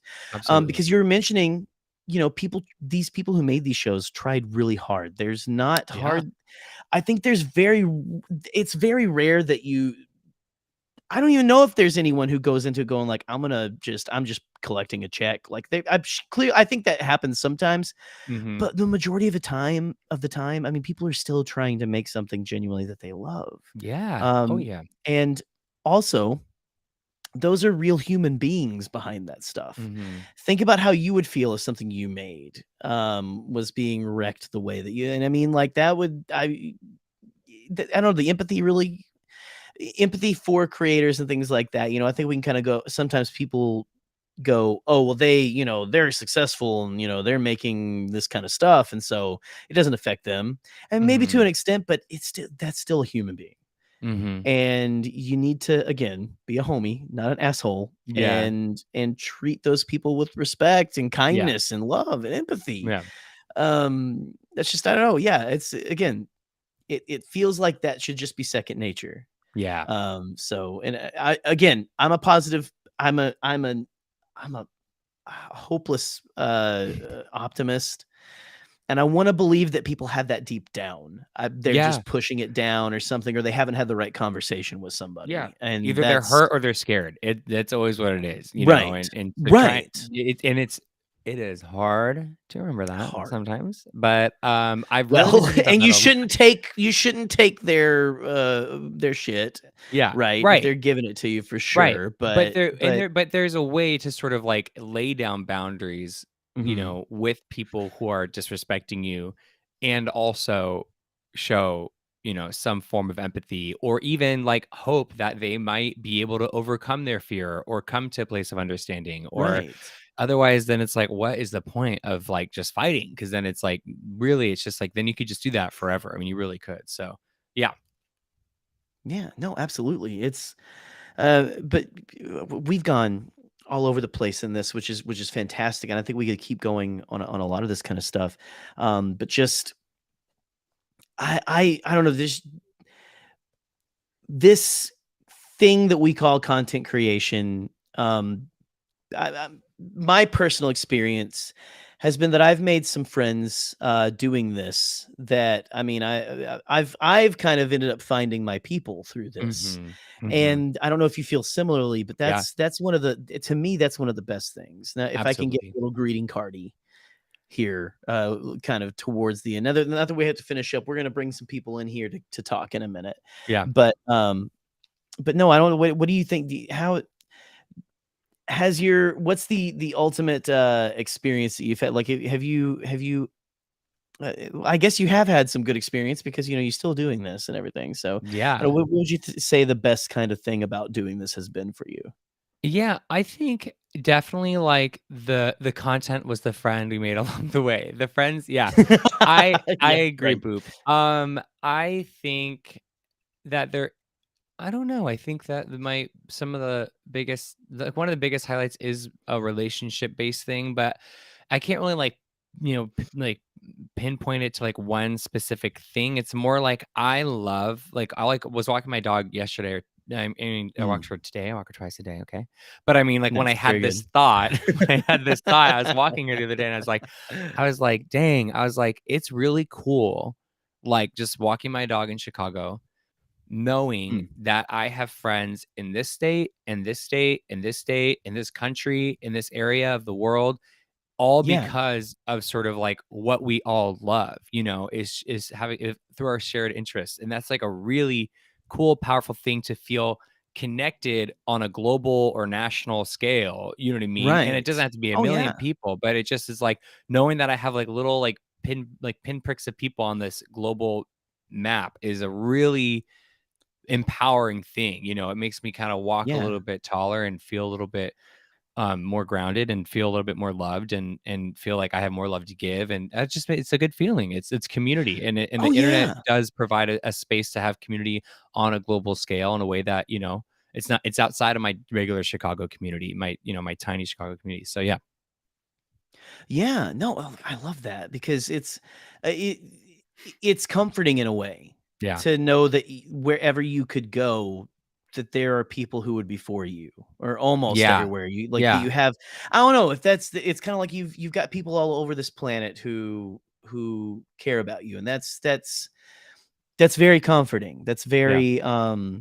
That's one of the people talk about, like, oh, we need to get rid of Twitter, we need to get rid of the internet, we need to get rid of No. this because Yeah. it is. I think it's helped more people than people want to realize because we want to I see the agree. bad. The bad stuff often feels bigger, but it is not. It's not. Yeah. If I can quote Ezra Bridger from "It Is Not," like we are not. That was a really bad quote. Um, anyway, Um, I sorry. agree. No, I agree, and I think that what happens, like, when people just kinda write off Twitter as, like, "Oh, like, this is a trash heap," and don't get me wrong, in many ways, it is a trash heap, Yeah. but there is something about the constant discourse about it being just a trash heap that, Right. like, it holds it in that place and doesn't allow for any change. Like, there is a reality in which Twitter is cool and is difficult, and we can just try to turn the cool dial up louder and the not cool dial down Right. lower. Like, there's a reality, and if Yes. we just call it trash heap, then we're not really gonna be able to do that. Yeah. No. If you yeah, there is a lot about your mindset that really kind of I think goes into that, but it's you really have to get up and say I'm going to choose to see the good things. Mhm. And And it you is can't do it hard. every It's day. I very don't think hard. it's human to do it every No, day. You I don't cannot. think yeah, no, you don't need to Yeah. because I mean that's like they say in the Lego movie 2, everything's not awesome a lot of the time. Yeah. But we got to try to make it awesome. So Yeah. yeah, yes, I just quoted yeah, I quoted the Lego It's movie a 2. good movie So to quote. It's a good movie to it's quote. great, Great right? movie to quote. Yes. That song brings my there was Eleanor, my daughter, she went through a Lego movie phase for a Oh, couple good. months, and we were watching that a bunch. Oh, she this kid's cool. She's She got loves all good the good taste. stuff. I love seeing She you guys go to the movies together. It makes me oh, so happy. I we love love it. it so much. We love it so much. But that's the thing. She always wants to go to the movies when she's a dad. So I'm like, all right, I'm not gonna stop you. Yeah. But there's times that I have watched the Lego movie too, and I'm in tears towards the end. I'm tearing up because there's beautiful little themes and all of this kind of stuff. Let's see. We got someone in the back here in the chat. I'm gonna bring them in a sec, but first, you know what, guys, I put the link in the chat there, and y'all, it's time for live chat call in.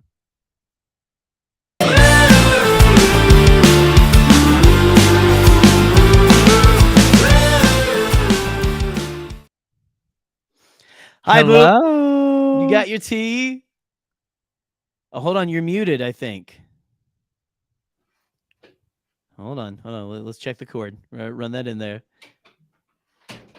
I'm excited because it's been a minute since I feel like I've actually got to talk to my sibling. So I love you too. How's the go. podcast coming, by the way? Oh, well, it coming eventually. It's coming soon. Good. I just remember you all saying you got to hold us to it, so I'm doing my part. You need I'm holding you to it. Chase, you need to text us every so often. Be like, hey, y'all gonna do the show? I yet?" will. I'm I'm asking right now. you. I know. Let's see. How we doing? We got the. Oh no, I still can't hear you. I don't know what's going on. What are we doing? All right. Well, we're figuring it out and everything. We're figuring it out. But anyway, I just.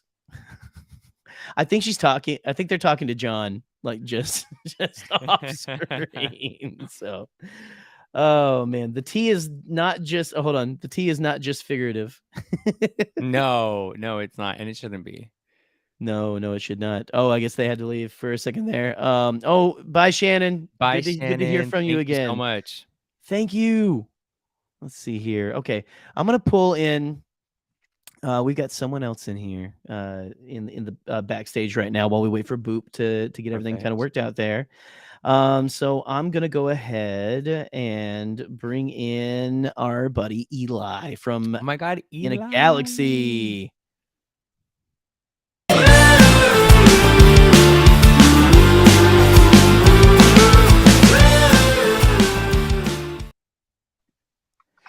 Eli, what's up, buddy?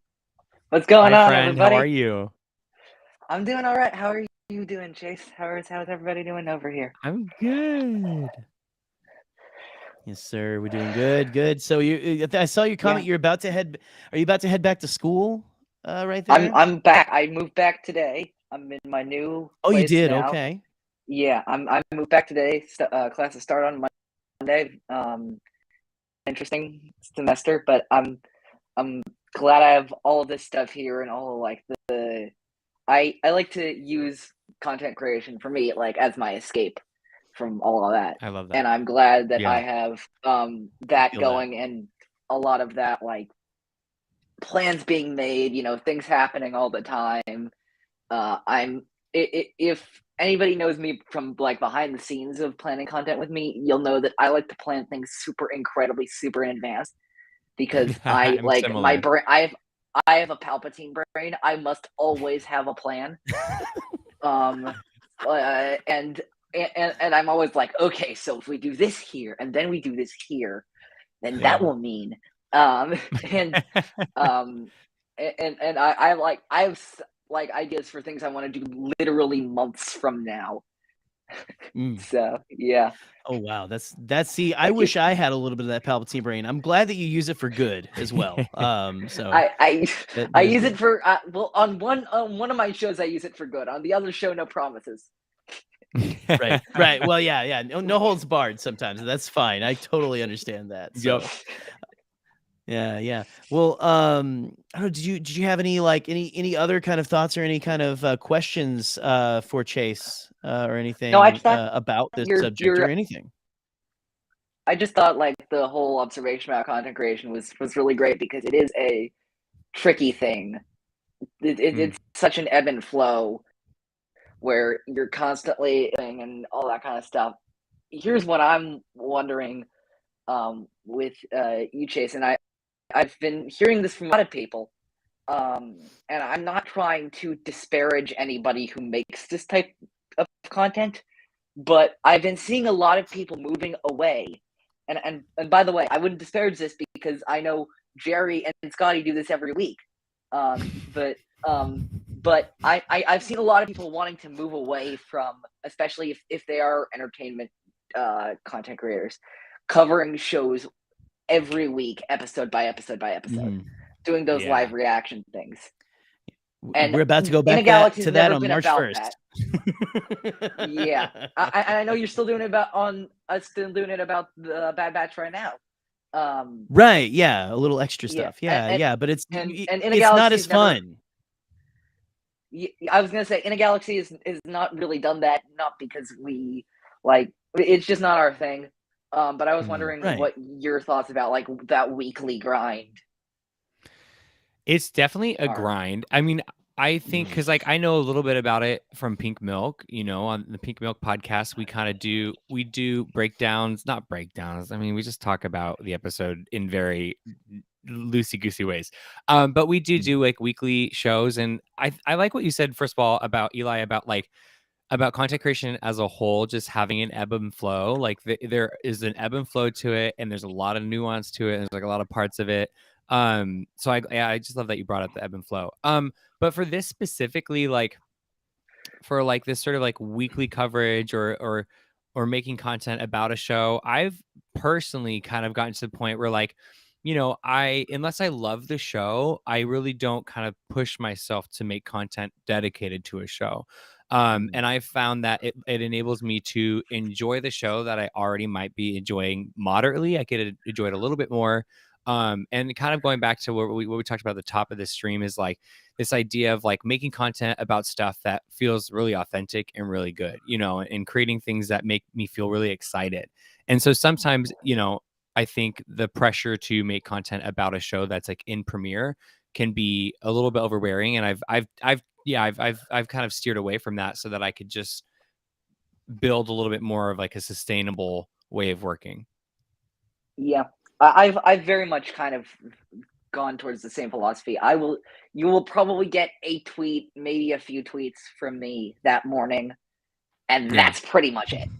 Until it comes up in our timeline order on In a Galaxy, that's pretty much it.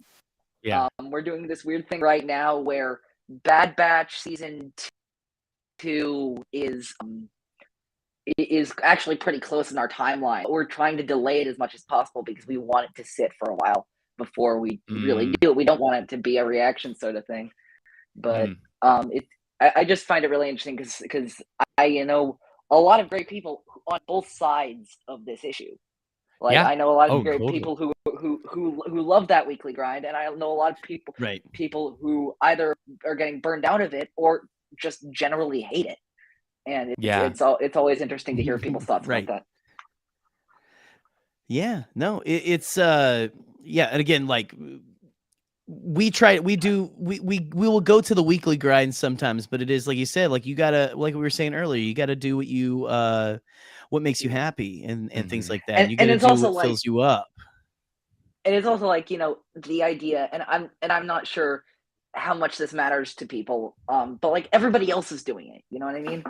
Like weekly coverage of shows has become such a staple on YouTube, right? And in those content spaces.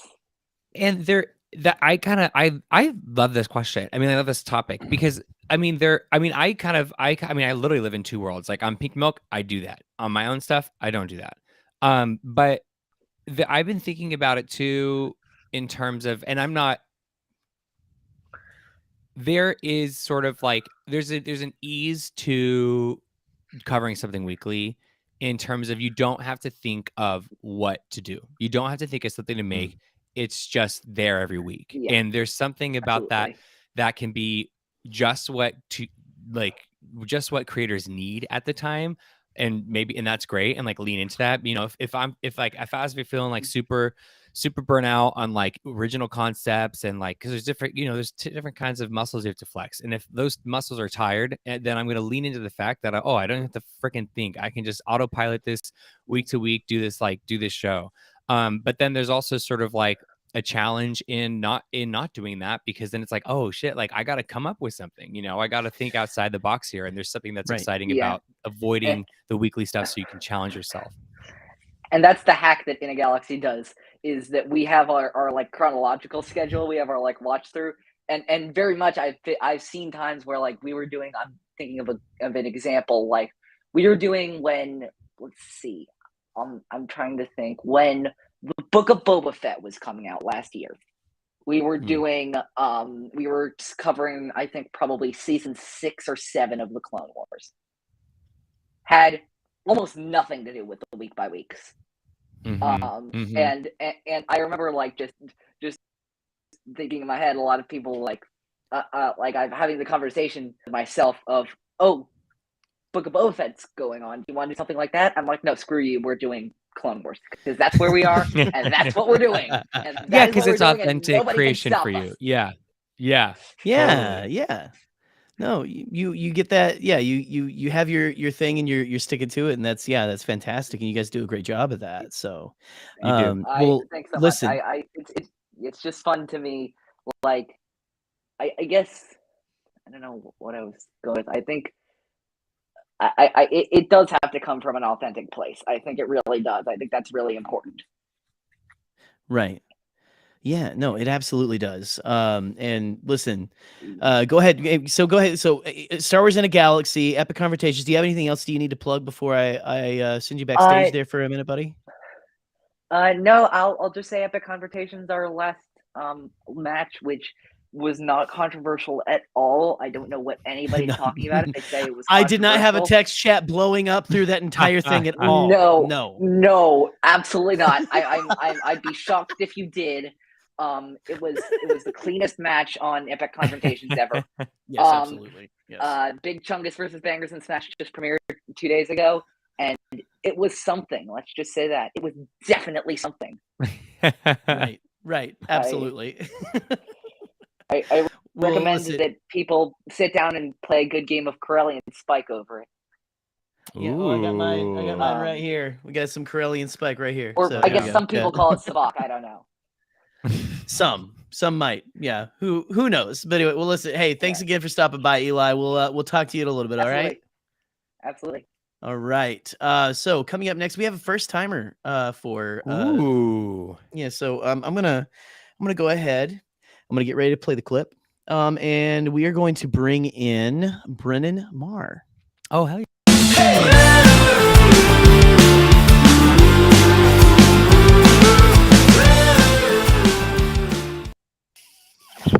Well, Brennan, how you doing? That was quite the intro. Yeah. Thank you. It's all for you. I'm doing good.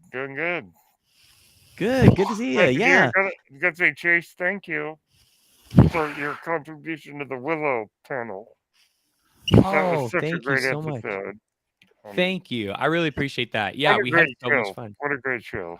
It was so good. I mean, I can talk about that show forever and ever. And I feel like I already did one rewatch, and it just sings even louder and more beautifully during a second, third rewatch. And I'm thinking there is no one who is a bigger cheerleader of that show than our friend Eldon Diaz. I mean, yes. Oh no, yeah, he absolutely loves it, and he did such a great job of giving back to like the fan, like to Willow as a whole through the series. Yeah. So it's interesting being a content creator nowadays. I started a podcast. Actually, I'm in my 5th season, I just realized. Oh, congratulations. Oh, nice. Wow, good job. And I started it because I was so frustrated with the online discourse that I wanted to get in there. Yeah. And Boop and J-Dubs were in the chat. Know that my channel is the home of lots of hot takes. Let's just say I have strong opinions, and Eli knows that too, but it's so interesting how I think I just realized I wanted to get in there. Yeah. And start giving out my own opinions. Yes, I completely relate to that. And there's such a privilege to be able to just like hop on and kind of get your stuff out. It's kind of going back to that idea of like catharsis, you know what I mean? Is just reading everything all the time and seeing everyone else's opinions and being able to get in there and just kind of play with everyone and give your own. And what's interesting is like you guys were saying with Eli, I don't really do breakdowns of each episode of the new show. because I really have to sit on it and think about it. Yes. Yeah. Oh, I, yeah. I didn't do a full review of Andor until it was all done, and then I had Alberto and Odie from Radio Rebellion join me to cover the whole series because there was no way I can analyze that week to No, week. yeah. I mean, my goodness. No, we struggled with that. Brian and I and M and I kind of struggled with that because it was like we would finish the episode and be like, okay, there's a lot to unpack there, and it's like so heady, and so it was kind of tricky to have to do that. I totally get that. I see Boop's Yeah. comment. Yes, Boop, I What's that? think I'm on the same page. Weekly breakdowns, they're not, yeah, not on camera. My breakdowns are just anger over something I saw on the the Star Wars stand-up. That's a whole different story. Yeah. Well, exactly. no. Listen, and Brennan, you mentioned getting into it because you wanted to put your hat in the ring and stuff, and I kind of had the same. I was the same way. Like, I would listen at work to all these shows and go, I could do this. I want to do this, and especially when I would listen to shows where I would mostly agree, but then you'd have the off opinion and stuff. And I mean, especially after The Last Jedi and everything, I think that's when I created my Twitter presence and I started a Canon Junkie channel. Mine Which was right after Solo. Right after Yeah. Solo. Oh, really? Wow. Okay. Yeah. I love that movie, and they can write that on my tombstone. Hell yeah. Yeah. There you go. That's so funny. I love that. Actually, they can write The Last Jedi is a masterpiece on my tombstone. Yes, absolutely. There is something that is like so motivating, and like that honestly Willow motivates me a lot too. Like people don't necessarily hate on it, but people like don't like give it a second, and like people don't give it a chance, and that stuff like that is motivating.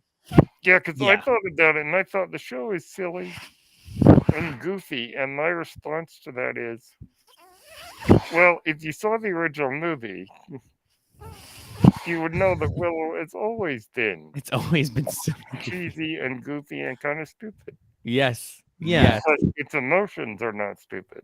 Absolutely. Oh, no. That's such a good way to put it.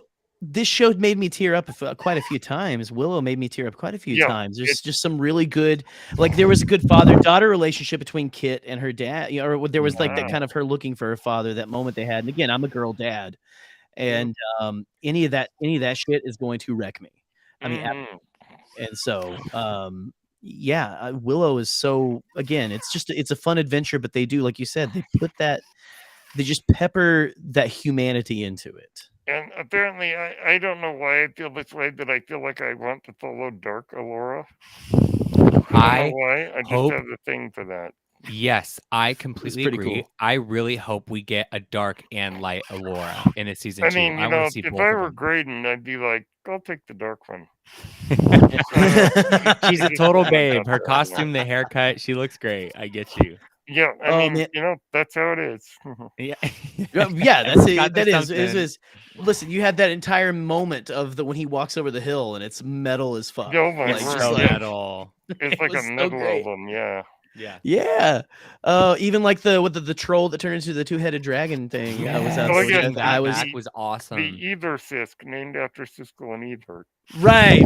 Because they hated on the film. About that. Yeah. I love that. Well, Brennan, thank you so much for stopping by. Do you want to plug your show again, real quick? It's called Page Turners. They Were Not. It's on all the places you can find podcasts, Anchor and whatnot. And it's also on YouTube. And I also I do that show. I do they're like 15-minute short episodes. Oh, I love that. Every couple of days. Nice. And I also do a Star Trek podcast every week. Nice. With my friend Chris Engel, that you can also find on the same channel. Brilliant. That's fantastic. Well, listen, if you're following us on Bombadcast, go ahead, go follow Page Turners, right? Go ahead. Go do it right now. Yep. Please go do it right now. And again, Brennan, thank you so much for stopping by, man. We'll talk to you soon. So good to see you. Thank you, Brennan. Bye-bye. Listen, oh man, so we've got a stacked room still. Oh yeah. And listen, to try to get to everybody here. Y'all, and you listen. If you've watched Hyperfocus and you've called in, you know you might have to sit back in the back for a little bit, and I think you just enjoy that anyway. You guys like sitting behind the stage. But I'm gonna go ahead and bring in. We're gonna have round 2 of my sib from another nib, the one, the only, Boopenheim. Boopus, soon to be new pope, I hope. So let's go ahead and bring in Boop.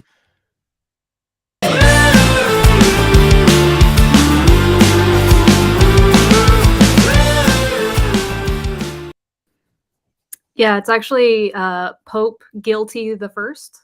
Pope Guilty the First. Yeah. We'll see how that goes. I'm probably going to be chased out of Vatican City, but Oh well, listen. I heard the toilets in Vatican City are too short anyway. So fuck. I feel like you can't be chased out of a city that burns down the second you step foot into it.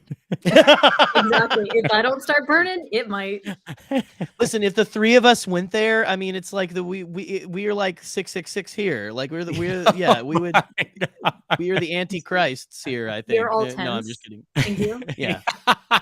Yeah, that's the thing. It would More burst like into flames 10, from sheer hotness. Yeah, absolutely. John is also here. He is in goblin mode. Hello. Hello. Yes, you are. Oh. Oh, hi, John. Goblin mode John.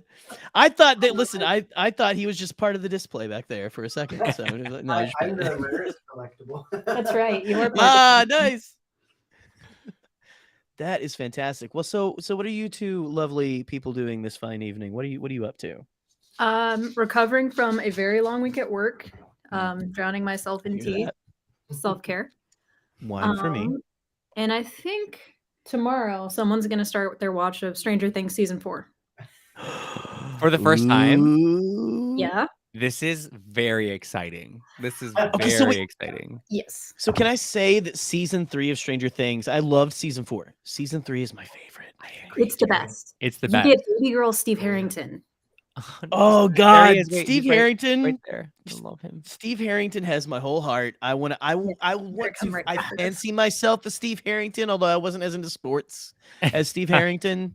So I'm probably I'm honestly more of a Dustin, most likely. I'm probably more of a Dustin. But one and the same, 2 sides of the same coin, Dustin and Steve. Right.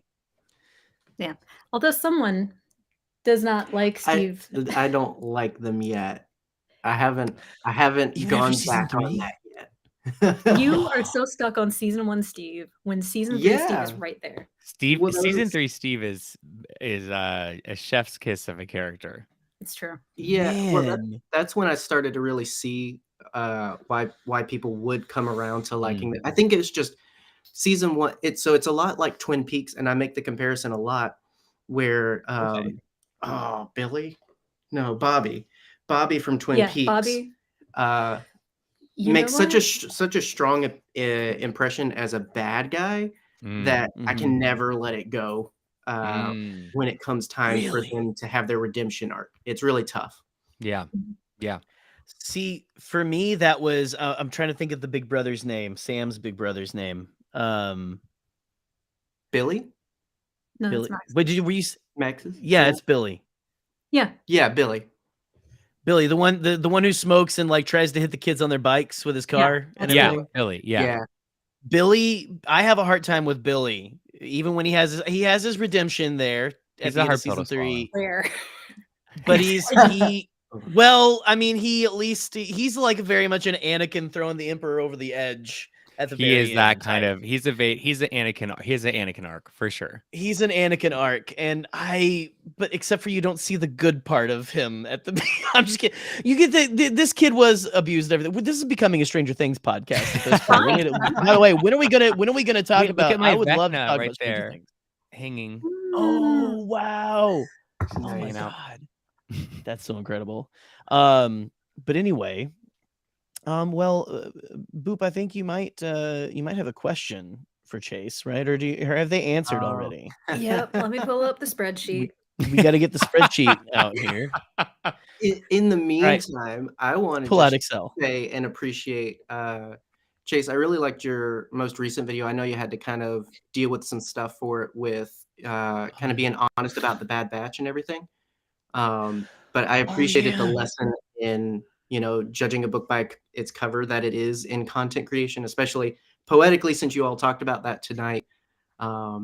That people just don't read, they take face value and don't go from there and can't enjoy jokes anymore, apparently. I really, really appreciate that, and thank you. Yeah, it definitely was a weird week, so thank you for saying that. I appreciate it. Yeah. You get good opinions.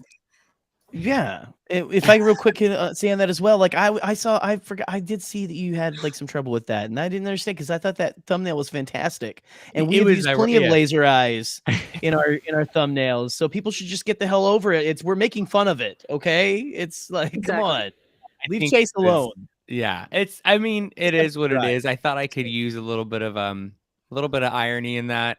It's just I kind of like, because that's another thing about content creation is like, I as a creator had a video that was very antithetical towards towards toxic ways of thinking, right? The content itself was about letting people like what they like and not like what they don't like, without it being without having any meaning towards taste or intellect. You know what I mean? It's just people like things or they don't, and it's just funny because like the content itself was pretty like non-toxic, but I like the juxtaposition of having like an ironic, super toxic looking thumbnail and title. I realize the internet doesn't necessarily. It's so funny because every time I'm like, oh, the internet has some nuance, then I'm like, oh wait, no absolutely nuance, not. no. When it doesn't have nuance, I mean, it is like ham fisting like into what you're trying to nuance to them. Yes, for sure. Yes. God. Let's see. Well, Internet's Boop so dumb. is this it's very dumb. Do you have Excel pulled up? Are we? It's the notes app, Jerry. Please. Oh, it's the notes. My bad. I'm sorry. I apologize. Yeah, I do. Hey, Chase. Hey, Boop. How many live bees do you think that you could put into your mouth before passing out? What? How many what? How many live bees do you think that you could put into your mouth before passing out?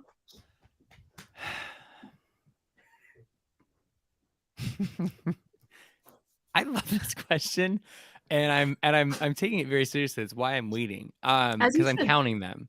I could definitely do one without passing out. I could do two without passing out. I could do three without passing out. Starting to get really tricky around 4 bees, because mouths are actually smaller than we think. They feel big to us, not that big. So I think if I'm being honest with myself and with all of you, 4.5 bees. Okay. 4.5. A half. That 4.5 bees. That fourth last or bee. or three bees and a queen bee is the fourth. Oh, okay. Yeah. Interesting results. So far, how many do you guys think? So M said 0. Brian also said 0. So far you have the highest amount of bees in pink milk. You have and I'm gonna let them know. The pink milk. Yes. Yes, please do. I haven't asked the Hyperfocus. The Boop. Sorry, not the Hyperfocus. I'm not gonna put my name on it. It's the Boop B question. You have won. You have won. They put the B in Boop. Absolutely. Yes, they do. holding in the jokes, sipping the tea. Oh, also with Boop, I have to say, so your profile, I assume your profile picture on YouTube is like the little like blue guy going like that. Yeah, Smisky. Yeah. I have one. I have 2 or 3 of those guys. And so I've always felt a kinship with you for so many reasons. And one of those is the reasons. Because I was like, oh, I have one of them. Yes. When I worked at Barnes & Noble, I would come home with a new one like every few days or so. So I have a good little collection off to the side. I love that. Good. Oh, that's fantastic. The little glow-in-the-dark guys. Yeah. Yeah, the Nice. Smiskies. We have a pile of them at this point. I love Pile. that. They're actually a family. That's true. Yeah. Right. That's how my That's how they family, sleep. Okay. gets In a pile. along, actually. In a pot. In a pile. We're not Much that safer that way. Well, listen. So go ahead. Would you, if you don't mind, would you go ahead and plug your stuff that you've got going on, and then I'll let you wait backstage for a little bit. You get the family pass, so you can you can hang out for a little bit. It's fine. It's fine. It's true. I got the gold standard pass. Yes. There's plenty of perks. John The by twin- marriage as well has it. true. So yes. Yes, I'm here too. You're here too. Yes, Well, John is there. we are the Nerd Herder podcast. We are a podcast about chaotic positivity and having fun, chilling with Oh, your yeah. friends. And we stream every Sunday at 8 p.m. Yep, for now. I should know. I'm there. And then I'm Boopenheim MEW on Twitter. So don't find me. You're not ready for this. No. No, you're not, but when you are, oh man, it's the best day. It's one of the pretty best great. days ever. So Absolutely. anyway, okay. Love you both to pieces, and hope we get to talk to you again soon here. Maybe, hopefully, at the end of the show. We'll say no one say anything. I'll say anything. Okay. After show. Yeah. Bye, y'all. Bye. Oops. I always cut people off. This is why I don't like. I'm trying things. I'm trying different things in the new year. I'm trying to get when they're due, and I always. But then you got to keep the show moving too. It's not an easy thing, Jerry. It's not an easy thing. Just like me with this webcam. It's the worst thing for me. I keep trying to talk over you for some reason. I'm sorry. It's the worst thing for me too, because I am just the kind of person where I'm like, I'm just gonna chuck everyone on screen and see what happens. Here's someone else I'm gonna chuck on screen who I really enjoy this person's presence, and I'm going to go ahead, play the clip, and bring in Mr. Sean Room. Ooh.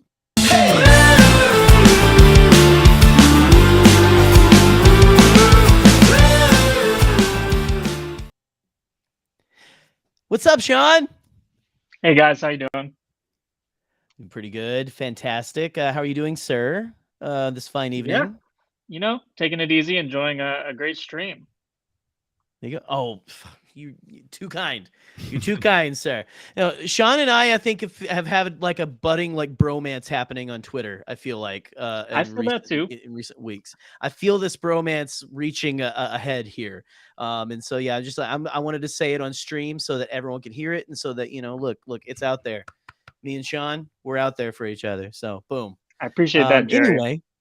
Hey, look, I appreciate you. So, Sean, would you have any thoughts or questions or anything to add to the conversation that we've been having this week, just tonight, or this week, or do you have anything you just want to, anything you want to ask Chase about? Frankly, because Chase is the reason we're all here.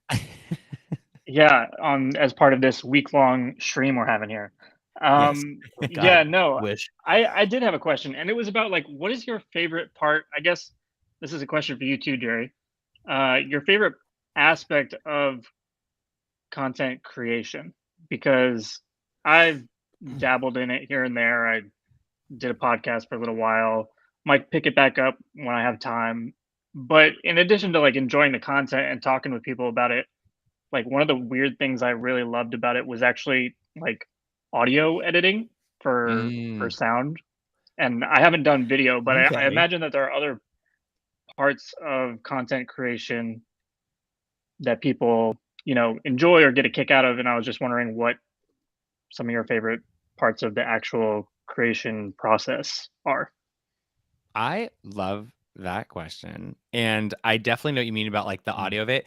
And also I just want you to know, Sean, that you always have my full support in your podcasting break and also your return on podcasting, because I'm a fan and I like you a lot. So I got your back always. Thank you.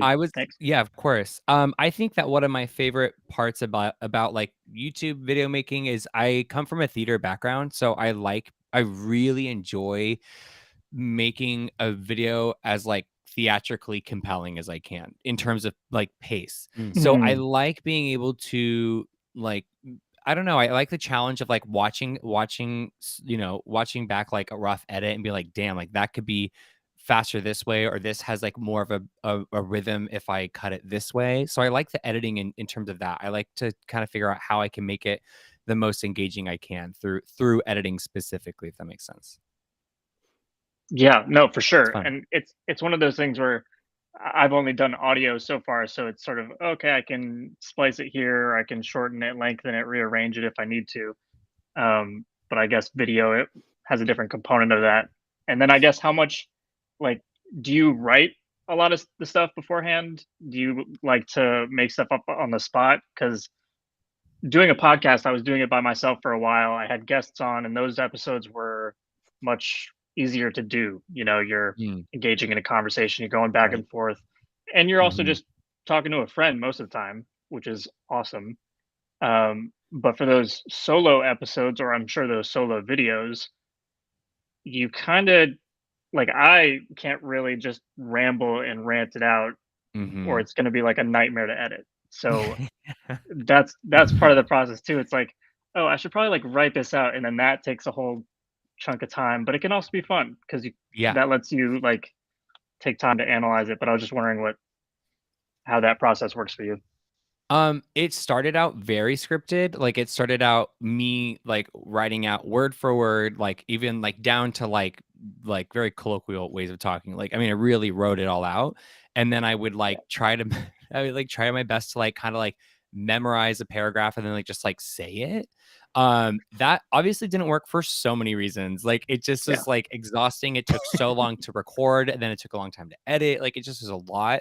And then I've kind of like toyed with it for a long time, and I'm at the point now where I think any content creator can relate to like coming to a point where you kind of just trust yourself to talk. You know what I mean? You can just kind of like trust yourself a little bit more. Like it took me like 8 months of like doing Pink Milk live streams to be like, wait, I could just do what I do on Pink Milk for my videos too. Like I can just talk, you know what I mean? It's like I don't need other people there necessarily. It helps. But so that was like a learning lesson. And then so now what I do is I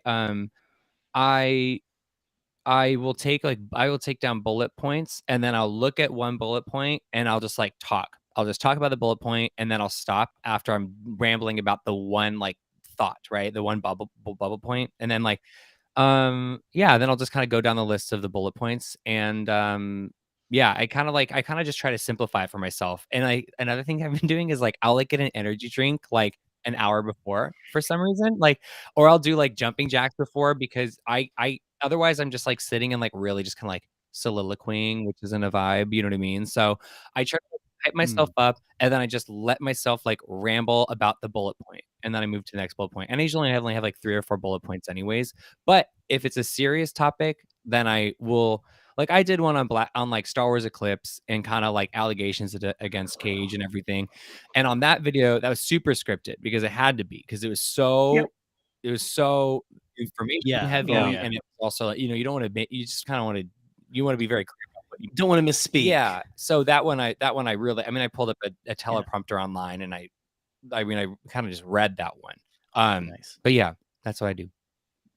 That's cool. Yeah, no, I just found that, you know, that production process takes so long, and I guess part of it, is learning to trust yourself. So how long were you podcasting?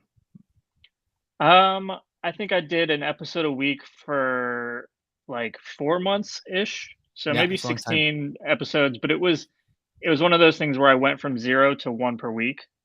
And I think that might have been a little aggressive my first time using any of that software, any of those skills. I'd never done that before. So it was awesome. And I miss it a lot, but it's also on top of a day job. It can be a lot. Yeah. So balancing that out, and I'm just now sort of thinking ways through, how do I make this so it's not totally time consuming? I'm putting 8 to 10 hours into an episode versus I still get to do it and engage with people and enjoy it in that way. Yeah. Right. There's like, sorry, I was gonna say one more thing, Jerry. And there's just kind of like, there's something that's interesting too that I've been toying with lately, where it's like, and it goes back to the game element of content creation, where I'm kind of thinking like, well, you have to play the game, and like part of the game is like releasing content regularly. But then also there's part of it too where it's like the marrying of that with creating authentically is an interesting place to be, because I think if you create authentically and you just put out content that you like and that you're proud of whenever you like feel like it. So like it could be weekly, or it could be like a Monday on 1 week, and then 2 weeks later it's on like a random Friday. Like it's just putting it out because it's something that you're proud of and it's something that you like. And I think that's a valid place to start. And I also think that I think it's I think it's a great place to go. I think audiences respond to authenticity above all else. If you are authentic, it doesn't matter what you're talking about. It doesn't matter the quality of how you're talking about it. It's just people like it because it's authentic. People respond to that. So I think when it comes to release schedules and sort of like output, that is also the case. Like I remember I stopped making videos for like a month because I was just not doing well. I just couldn't do it. I couldn't find anybody to do it. And I was getting subscribers and I was getting engagement. And I'm like, and then when I came back, it was meaningful because I felt good. I felt good. I was able to, I come back, I was able to rest and all that kind of stuff. And so it's just one of those things. It's people respond to the authenticity of it. So I applaud you for taking your break. And that's why I also totally support you in coming back in however way you feel is best. If it's a weekly thing, fine. If it's not, then it could be anything you want it to be. Like, everyone there's a pressure to conform to like ways of doing certain things. But I think like authenticity wins out every time. Yeah. And I mean, I know that Jerry, all about that sort of that balance of when it's good for you, when it's not, when you need to take breaks, when you need to pick it back up. And, it's a value thing that I'm still figuring out, obviously, but I was never on a firm schedule. I would say weekly, but that could be between like Saturday and Tuesday or Wednesday. So it was never hard, but it was like, I just remember I got maybe 2/3 most of the way through Andor, and it probably was also just that there was so much in there. It was not talking about the latest Bad Batch episode. Yeah. Like Andor was hard to talk about. Not to diss one or the other, like they're just very, very different. So yeah, but taking the time, coming back, I really like all that input. So I appreciate it a lot, Chase. Yeah, of course. Of course. Like just to put my 2 cents in there just for a second. Honestly, Chase has handled it like very eloquently, and I like honestly could have 0 to add, and you would be totally fine. But just for my 2 cents in it, I started out doing the Canon Junkie page, and it was just me. I wrote big scripts and stuff too, and edited and did that kind of stuff, and it was hard to keep it going because I was going on my own and everything too. And just it's the nature of the beast. I'm at Scott Eat Celebration, we kind of hit it off. It's a lot easier when you've got someone else kind of pushing you to that and everything. And then, you get to this point now where we are doing live streams every Thursday. Brian in the chat here just said, look at Bombay Cast, no prep work. There's a little prep work, but not much, as you can tell. No editing, boys just wing it on a weekly basis, which is not right for everybody. Right. But it's just, again, like that's one of my favorite things about doing this kind of thing. To go back to that question earlier, is I've always loved I can be a shy person, right? I don't know if you can tell. I kind of am very shy until you get to know me, and then you can't shut me up. And it's hard for me. Like while I am that kind of introverted person, for a lot of time, in my life, I've always loved performing and making people laugh and things like that. That's something that I've found over the years. I was in theater groups and things like that. I was in a touring drama group in college. It was a Jesus drama group. So don't don't think too much. It wasn't high art, but I had a lot of fun. Like I had a lot of. I still have. If I go down to visit my parents, I have church kids come up to me and be like, "Hey, I remember your skits that you used to do," and stuff like that. And it's just like, I think the thing that I love is what we do at Bombay Cast. I love doing the live aspect. I love doing a show like that and just kind of interacting with people and things like that. That really fuels me.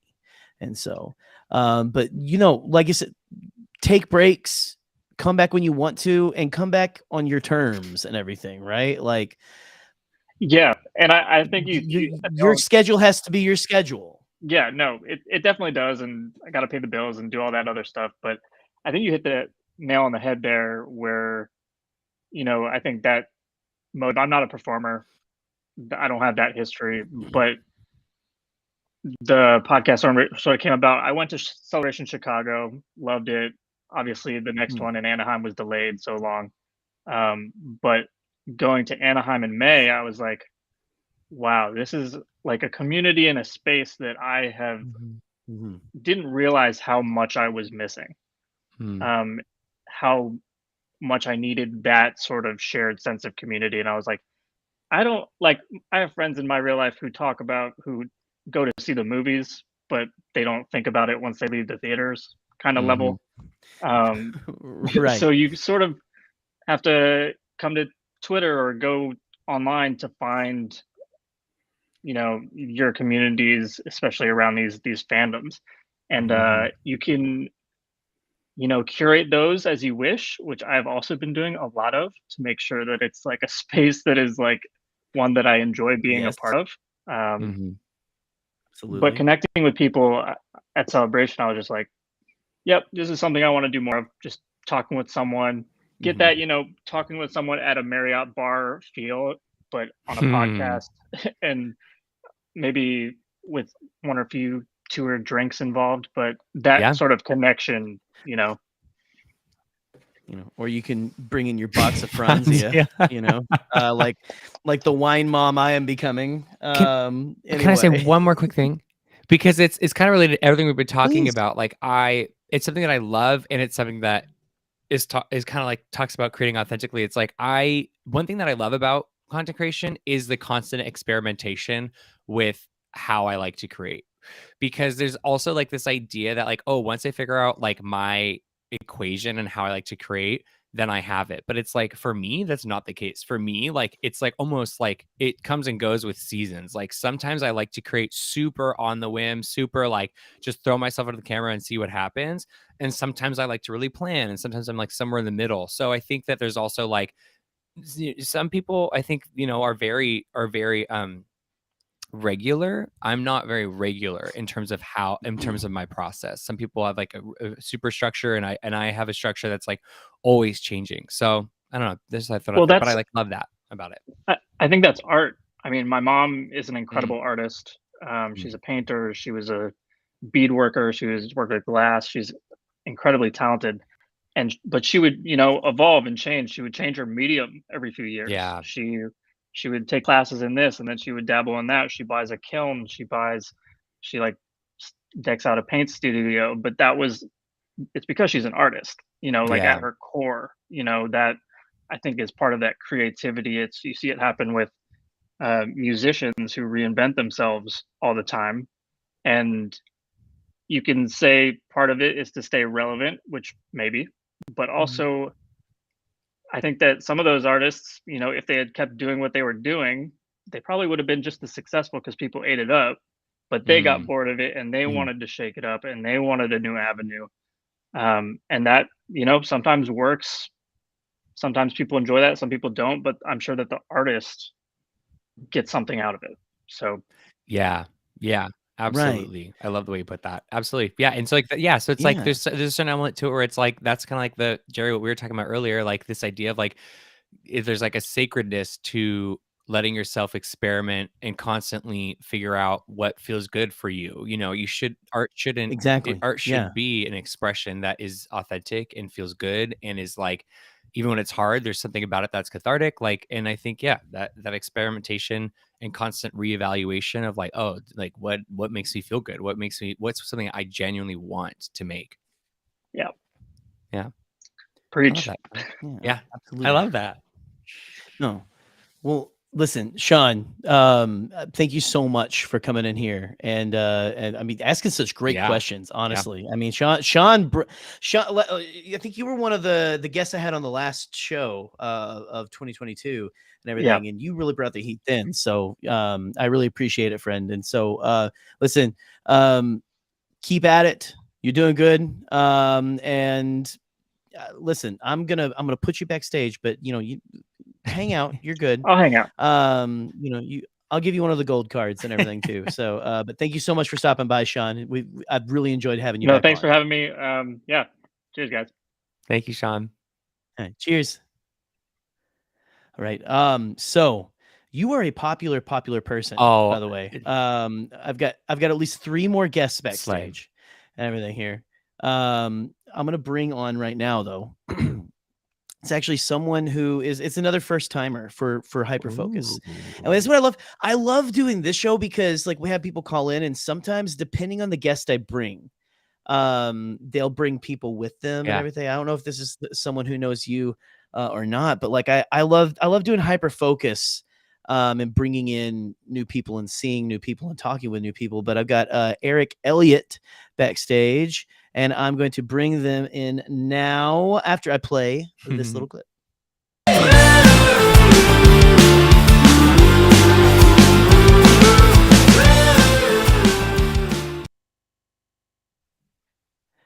Eric, how you doing?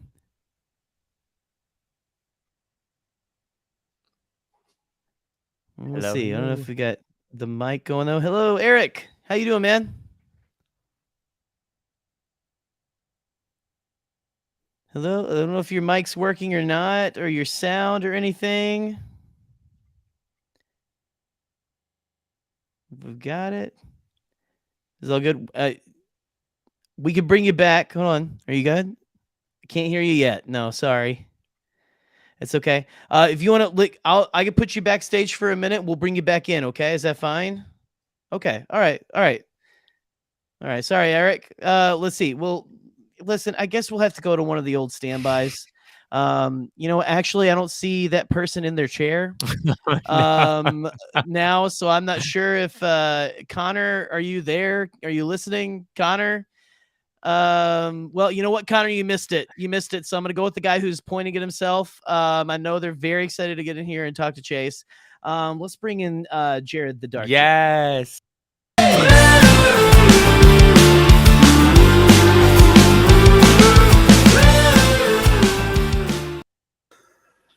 Hey!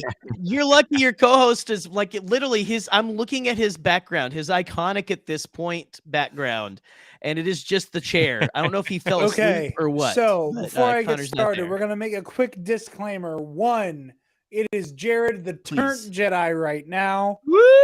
Oh, damn.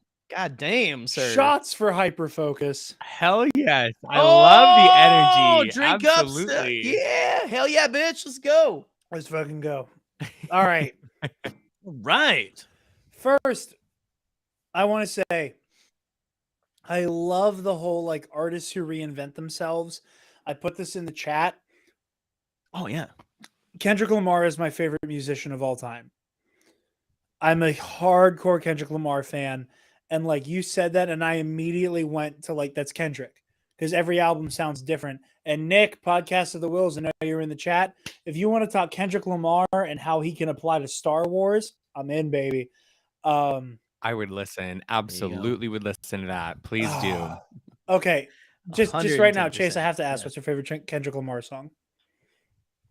Oh, I don't know his work the way that I'm not like a stan. No, that's okay. That's okay. You don't have to be a stan. Any level of appreciation is fine. Kendrick's my favorite fucking artist. Like I don't expect anybody else. That's a very important thing to me with fandom, especially and like as it applies to anything. I think it's unfair, especially for people like you or me or Jerry, to be like, "Hi, I expect you to be I expect you to have a glup shitto." Is an unfair standard. It's an unfair standard. No, it isn't. And I view that. I have that opinion of all fandom. So don't compare your Kendrick fandom to mine. Just what's your favorite Kendrick song? Period. Okay, I mean, listen, my favorite Kendrick song, Jared, is whichever one's your favorite. There you go. So that's just so you know. Honestly, I don't know a lot of his music. I don't know a lot of his music. I think like Humble, I know, but it's a popular one, but it's a good song. I mean, I don't know a lot of his stuff. But if you have a favorite song, I'll go stream it, girl. I'll go stream it like that. You just tell me. So I'm a little biased. My walkout music for Epic Confrontations, the Star Wars in a Galaxy trivia competition show, my walkout music is DNA from Damn. Oh, yes. See, I know a little bit from that album. So there's actually a really good... So DNA was the music that was used in a trailer for Creed 2. And a lot of people use the version of DNA that's in the Creed trailer for like edit music. So there's a really good edit of Darth Vader and Kylo Ren set to DNA. I'm gonna find that. Kind of just Yeah. YouTube DNA Vader Kylo. Yeah, so like the thumbnail, it says like DNA in like a holographic font, and it's like Kylo when he's interrogating Rey. That's the thumbnail. I use Ready. that audio as my walkout music for Epic Conversations. Hell yeah, you do. Hell yeah. Because the intro is Snoke going, "The potential of your bloodline, the new Vader." I got. It's perfect. Anyway, Epic. I love Oh, it. damn. it's so good. It's so good, and I don't think I could have better walkout music. No. But I love what you said about reinventing yourself, because I am somebody who has absolutely come up in the podcast game. I have Poetic Justice is one of the best songs ever written. And this chat is just going to be people saying their favorite Kendrick songs. And I am unironically going to look at you and say that is one of the greatest songs ever written, because Kendrick Lamar is the greatest artist of all time. I post Christmas have every single Kendrick album on vinyl. And it's one of my it's one. Oh wow. All right. Kendrick's my guy. But I love what you were saying about reinventing yourself. Because I'm somebody who always wanted to be one of these content creators, one of these thought leaders. And I think that as a culture, we accidentally either deify or undercut the content creator. We either write them off as anti-art, as a reflection of a reflection of a reflection, to out of context steal the great Alden Diaz's verbiage. Again, very much out of context. That there's that effect where it's like you're talking about another person's thing, about another person's thing, about another person's thing, especially with Star Wars stuff, because we're so far removed from George at this point, right? But then there's also the over deification, where you have people who take their opinions carte blanche from a different fucking person. Yeah. Who have not engaged with the material at all, And again, not in a gatekeepy way. There's a lot of people who no have never touched a book within Legends, but use people like your Star Wars Theory or whatever as their litmus test for what is good. Right. And that's how you end up with a bunch of people who have never played KOTOR telling you that Revan is their favorite character, which there's nothing inherently wrong with. I never beat KOTOR, but I know the story. So same. But there's nothing inherently wrong with that. But also, that has to factor into your analysis, right? Yeah. So I love what you said about reinventing yourself. And I'm a podcaster. I'm used to having people to bounce off of. I'm used to being somebody who will bring a guest in that I will give the floor to, that we will then base our conversation around. And I have a bunch of unused scripts for video essays that I've not made yet. That I have entire scripts that are my version of the sequel trilogy, how I would do a DC cinematic universe, that I've never touched, because I don't know how to make it. And as a friend of yours, Chase, as someone who also thinks you're one of the most beautiful people on the fucking planet. Get away, Jerry. I'm here to hit on Chase. Shut up. No, you're good. You're good. Here, I'm sorry. Here, let me. I will stop using my favorite word. I promise. That was funny. I will say, I find you and so many of your contemporaries at Pink Milk, your flexibility of I'm going to make what I want, what I like at the rate that I wish to, so admirable and so commendable. Because I have such a hard time, because my brain is wired for, you talk about news and you talk about when it's irrelevant. And if you're off on a week, you're damn right, Nick. And if you're off on a week when big news breaks, it's the truth. You better stop being off so you can talk about what's breaking and quick. Yeah. You know, like I am very happy. I just moved in with my girlfriend, you know, like I'm doing this in her office space right now before Studio 2.0 is built. Oh, yeah. And all the love to your significant other too. We all love her. Taylor's the best. Taylor's the greatest. Taylor's the best. But I sit here and I'm on this break and I'm like going a little stir crazy because it's like I haven't talked about the Bad Batch yet.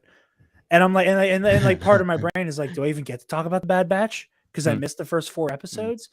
And I'm getting stir crazy about it. And using the Bad Batch as a segue, Chase, I say this to you as a fellow like very big queer Star Wars fan, as somebody who likes to avoid being negative about Star Wars on the whole. You have very ironically, bravely made a video saying, I don't like all Star Wars. I envy you for saying that. I envy you for being able to say that because I didn't like the first season of The Bad Batch. I thought it was slightly boring. I thought it was a little directionless. And I don't know. I kind of want to pick your brain about that. Yeah. Because I have such a hard time just saying I don't like a thing. Yeah. Now, granted, again, as anybody who's familiar with my work knows, I do a lot of, you know, pointed responses to the fandom menace. There's so much of complaining about Star Wars feels like you're doing a fandom menace type thing. Yes. Yeah. Because all of the prominent people and like, just for the record, Chase, how old are you? I'm turning 28 in a couple weeks. Okay, so we're both prequel kids. Yeah. And I know, Jerry, I mean, you know, you're part of the bond. Jar Jar's in your logo. I don't feel obligated to ask you. I was in that George Lucas sweet spot, I like to say, when the Phantom Menace came. So I don't feel the need to probe your brain. Jar Jar's in the logo. No. And I also talk to you a lot outside of this stuff. Right. Like, I think you and I both came up in this generation of Star Wars fans who were surrounded by adults who, whether they meant it maliciously or not, kind of fueled Star Wars conversations with, I don't like this, I don't like that, I don't like this, I don't like that. So it was always negative. It was always complaining about the new thing. And then like, oh, the sequel trilogy comes out, and by hook or by crook, whether you like it or dislike it for legitimate reasons or not, you're surrounded by these people who make their entire personality. I hate The Force Awakens. I hate The Last Jedi. I hate The Rise of Skywalker for all of these reasons that are largely based in bigotry. And that's not to say that anybody who dislikes any of these things are inherently a bigot. There's very valid reasons to not like any of this stuff. I suffer from an issue where I don't want to criticize the new stuff. Yeah. Right. Yeah. And I kind of want to pick your brain about how you criticize what you don't love, because I find criticism to be the hardest point of contention when it comes to Star Wars. And I would love to hear your thoughts on that specifically.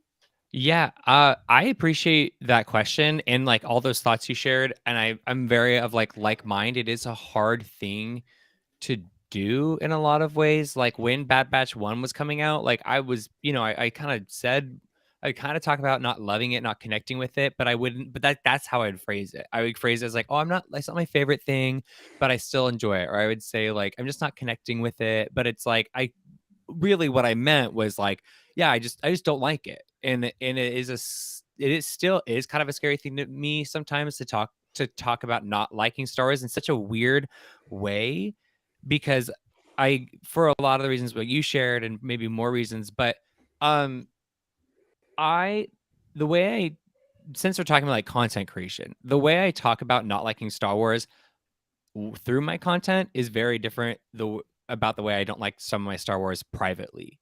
And there's like sort of a separation there and they're both authentic, but one of them, like if I'm just like shooting the shit with you at a bar and you ask me what I don't like about the Bad Batch, I'll go off. I will go off and I will just tell you what I don't like about the Bad Batch, right? Because the context of that conversation is very different than the context of content that I'm putting out into like the internet that is presumably going to be consumed by people. By what kind of people? I don't know. Like it's like anyone can watch it, right? And so the way I kind of come at it now is like, and this is all very recent. I mean, that video I made about not liking the Bad Batch was like, I didn't really know what I was saying until I was talking in front of the video. Like, I mean, that video was pretty aimless in the way that like I didn't have anything really written down to write. I was interested in exploring this idea of why do I feel like I have to like everything, and why do I feel bad for saying I don't like something, or why am I intimidated by not liking something because I feel like someone's going to come at me and say, well, you just don't get it, or you're not like understanding all these other parts of this thing. But it's like, I don't know. And then I just kind of had the realization where I was like, well, I don't get it because I don't get that way of thinking, because it's like, if I say it in the video, but it's like, if someone says they don't like chicken pad thai, I'm not going to tell them they just don't get chicken pad thai. Like, there's nothing to get. Like, you just don't like it, and that's okay. Yeah. And I think like, I don't know. I don't really know. Does that kind of neighbor the answer that? No, that totally makes sense. We're like, well, with what you just said, like, oh, you don't get it. I can totally admit that there's some things I don't get. You know, Right, and like in the no, same way, yeah. I like, you know, I sit here with a gigantic freaking Kylo Ren tattoo on my thigh. You know, I can say that like the people who watch the sequel trilogy and come away with a dislike in Kylo Ren by hook or by crook, by good faith analysis, bad faith analysis, whatever biases or bigotries that factor into their opinion, I can look at them and go, you don't understand that character. And be it valid or not, it doesn't change the fact that I look at a character like Kylo Ren as somebody who, like, in many of my friend groups was kind of like the redheaded stepchild who nobody wanted to claim as a youth. That seeing a character who is like ostracized by his peers, right? That like in high school, I immediately glommed onto him. Yeah. That I was like, oh, you're the failed apprentice of Luke Skywalker. I immediately relate to you. Yeah. And the people who have these like immediate attachments to the Bad Batch, as someone who like in moment 1 of The Force Awakens glommed onto Kylo Ren, I cannot look at somebody and go, well, you're just too attached to the Bad Batch, because I know how attached I am to Ben Solo. Right. You know, right. And it is the truth of the buffet, the get ready to pay Alden out tapestry of Star Wars, that there are so many different things that all him lead so to much the money same now. Thank you. conclusion. Yeah, I know. We all owe Alden. That's a hard one. Can you tell I've been drinking? No, that's hard. That was not easy. Good, Alden buck. is... Because of using the tapestry. So like, no, I totally get what you're saying. Like the Bad Batch, he's here. Yeah, we summoned him. He's come to God collect the damn check. it. Listen, Alden, I want my rematch. Anyway, I'll get to you after Scotty. But yeah, no, I totally get what you're saying. And like, not everything will personally land for everybody. And not that this devalues anybody's appreciation of anything, you know, incredibly meaningful. And exactly, you're right. Don't yuck anybody's yums. I agree. But yes, go ahead. Sorry, go ahead, Jared. I interrupted you. That's why I don't like to criticize anything, because Star Wars is so big and so broad that there is something for everybody. This space fantasy is for you, no matter who you are. There is something in there, from the most cerebral, subversive story like a Last Jedi or an Andor, up to something as so crowd pleasing like The Mandalorian. Yeah, it's all for whoever attaches to it, you know. And that's the beauty of Star Wars, is that it casts such a wide net. I would never, you know, yak somebody's yums. I like the Bad Batch for what it is, but it isn't something that I think is meant for me. Now, granted, season 2, I'm having a change of heart. I'm enjoying season 2 already much more than I enjoyed season 1. but still, it is very complex, and I praise you, Trey. Trey, Jesus Christ, I'm honored. I love Trey. Chase. I was like, man- part of my brain was because Trey and I make fun of Sounds the Bad just Batch like all the Chase, time. though. I Trace. apologize. Chase, I don't know why I said Trey. I'm drunk. Don't mind me. Chase, I praise you. This is hard to hit on him when you get his name wrong. Everybody, don't Oh, get yeah. their name wrong while you're trying. Trey to will flirt with not him. let you live this down either. Just saying. I know he So, won't. I know he won't. I know he won't. And Trey's nowhere near as good looking as Chase, so that's the hard part. I brought it back. Anyway, I praise you for being willing to kind of in a inflection point of Star Wars fandom that is so deeply hinged on what you like and what you dislike and how that defines you as a fan, being able to say, I don't like the Bad Batch. I commend you for that. I genuinely appreciate it. Thank you very much. And yeah, just to kind of like add some of my final thoughts on what you were talking about, I feel like there needs to be almost like a democratization of not liking something without judgment. Like not everything has meaning. Sometimes you just don't Right. like something.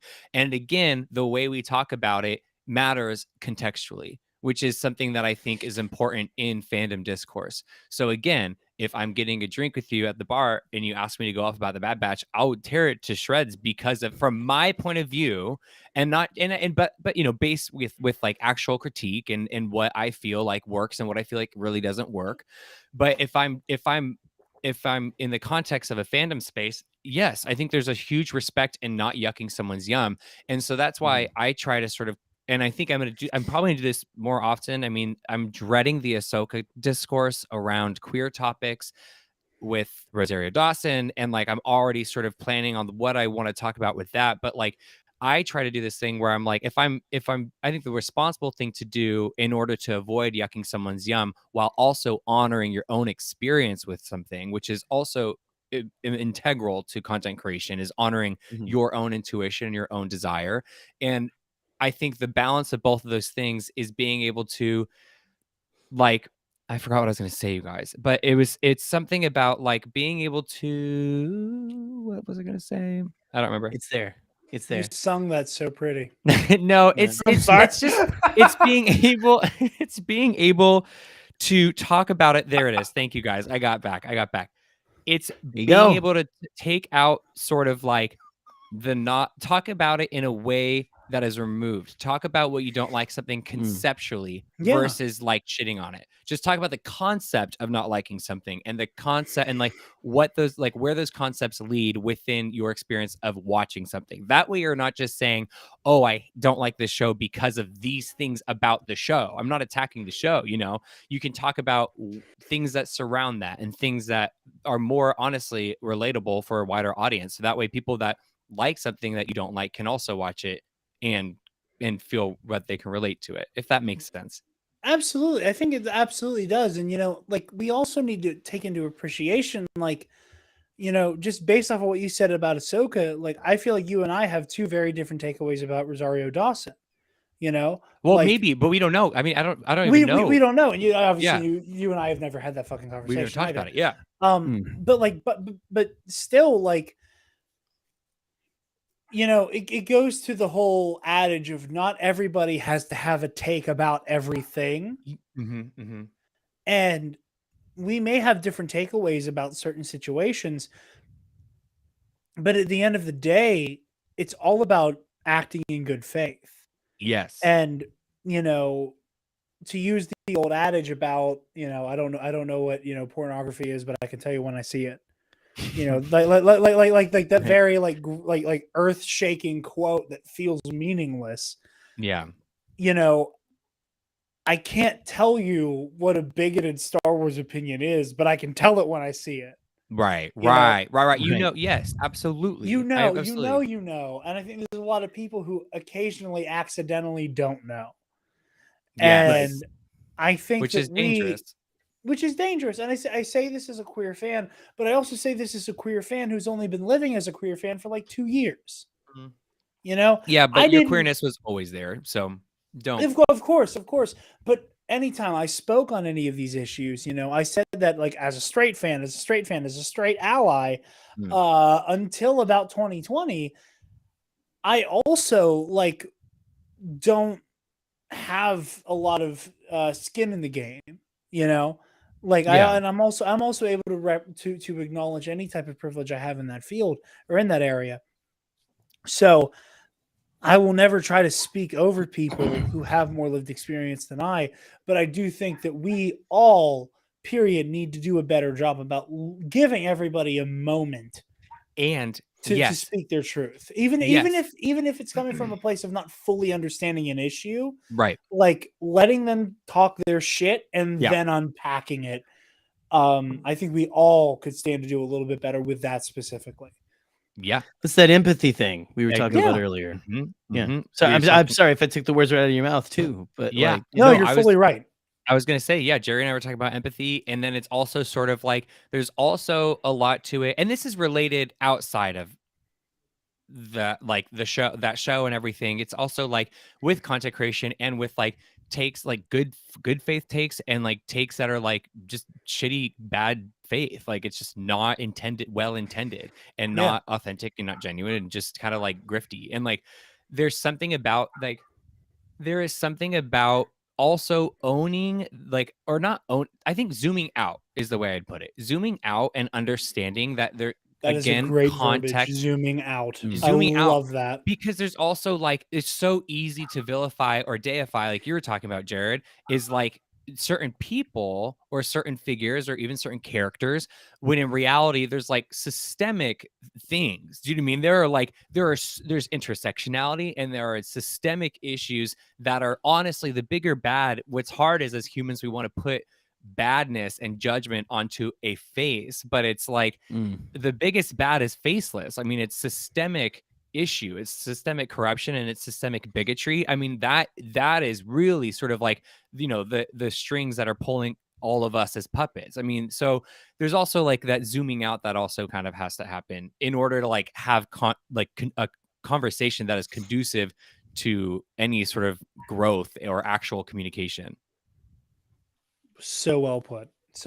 Yeah. Oh yeah. They are hotter than me and more eloquent than me. No, we knew that. We knew. Listen. You're everyone on this screen is fucking hot. Okay. That's right. Come on. Hot. You're right, Jerry. They are. That's yes. Right. Yes, they are. Yes, they are. Listen, Jared, go ahead. Hey, if you don't mind, I don't want to cut you off, sir, but go ahead. Plug, and then we're gonna get some more. Again, they are very popular. Okay, they are very popular. You guys can find me and anything I produce, and Connor, who you're probably going to see very soon, produce at the Nerd Academy podcast. I am a competitor in Star Wars in the Galaxy Epic Confrontations, what I will always refer to as the spiritual successor to the Movie Trivia Showdown Star Wars division. Chase has competed, Jerry has competed, I have competed. It's a wonderful show. It's a wonderful time. Where it's at. And then also All Remaining Systems, the YouTube channel. Look that up. Jerry and I both are a part of an RPG series called Ionized Bastards. Yes, Think of it as Star Wars D20. I play a dark Jedi named Fabian Martell. It's a lovely show. I cannot recommend it enough to anybody who is tabletop curious, who also wants this little Star Wars sprinkle in there. Some of the most fun I've ever had as a content creator. And yeah, I can't recommend that enough. So the Nerd Academy podcast, Epic Confrontations, and Ionized Bastards. All those are on YouTube or wherever you listen to podcasts. So yeah. Hell yeah. Go follow all that stuff. And again, I'm excited to get the next episode of Bastards in because we haven't done one in a minute. So I'm excited to start that back up. But yeah, I know Jared has got a fantastic arc in that show so far. And I play a protocol droid's brain in an assassin droid's body, and that droid is kind of a pacifist, but he's also really good at killing. So go ahead and check that out. And seriously, Jared, thank you so much for stopping by. It was so good Thank to see you. you. It was so Chase. good. I Going to be literally in the always back. love seeing you, Jared. So thank you. You and I have not spent enough time Together. I agree. So I'm happy we did tonight. I know. We never Tell spend enough time Brian. with Tell Chase. Brian my work schedule has changed. Oh, I and will. Y'all let me know when Pink Milk needs a guest because I am there, Hunty. I am already have a guy very right here. specific episode in mind coming up in late February, so I will let him know. Oh my god, that excites me so goddamn much. I am so pumped. Yeah. That's fantastic. Well, hey, love you, buddy. We'll talk to you in a little bit. Thank you very okay? much. May the force be with you all. You The force be with you, too. sir. All right. Okay. So, listen, we're gonna let's see if we can get. I know Eric's been waiting a long time here. Let's get Eric back in here and see if we can answer some questions or to just bask in his presence. So here we go. Welcome, Eric.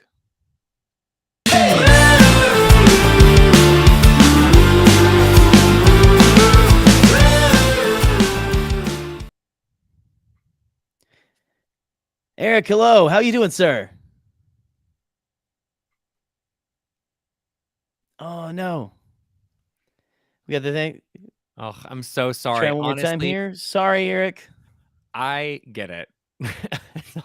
Listen, my webcam has been glitching all night. These things happen. These problems happen to all of us, frankly. In fact, there was when we went to video, I bought this as a joke because Be Strong whispered to my Wi-Fi because my Wi-Fi sucked all the time. So listen, Eric, I'm so sorry again. If you want to try again, we'll I'm going to let a few more people on here and then we'll try again. But listen, thank you so much for watching and everything, no matter what. So we love you. We'll try again. I promise. Okay. Let's see. I think I'm going to do a classic Hyperfocus and do, because for one thing, I feel bad how we've been on for a long time, right? I've got 3 people backstage that I think would be good to come on together. Great. And one of them he's back in his church basement. Oh, good. And he's sitting there. He has one eye. I've got Mr. Tapestry Diaz, and I also have a rare but always welcome Scotty. Oh my appearance. god! So let's go ahead. I'm gonna bring all 3 of them in after this video.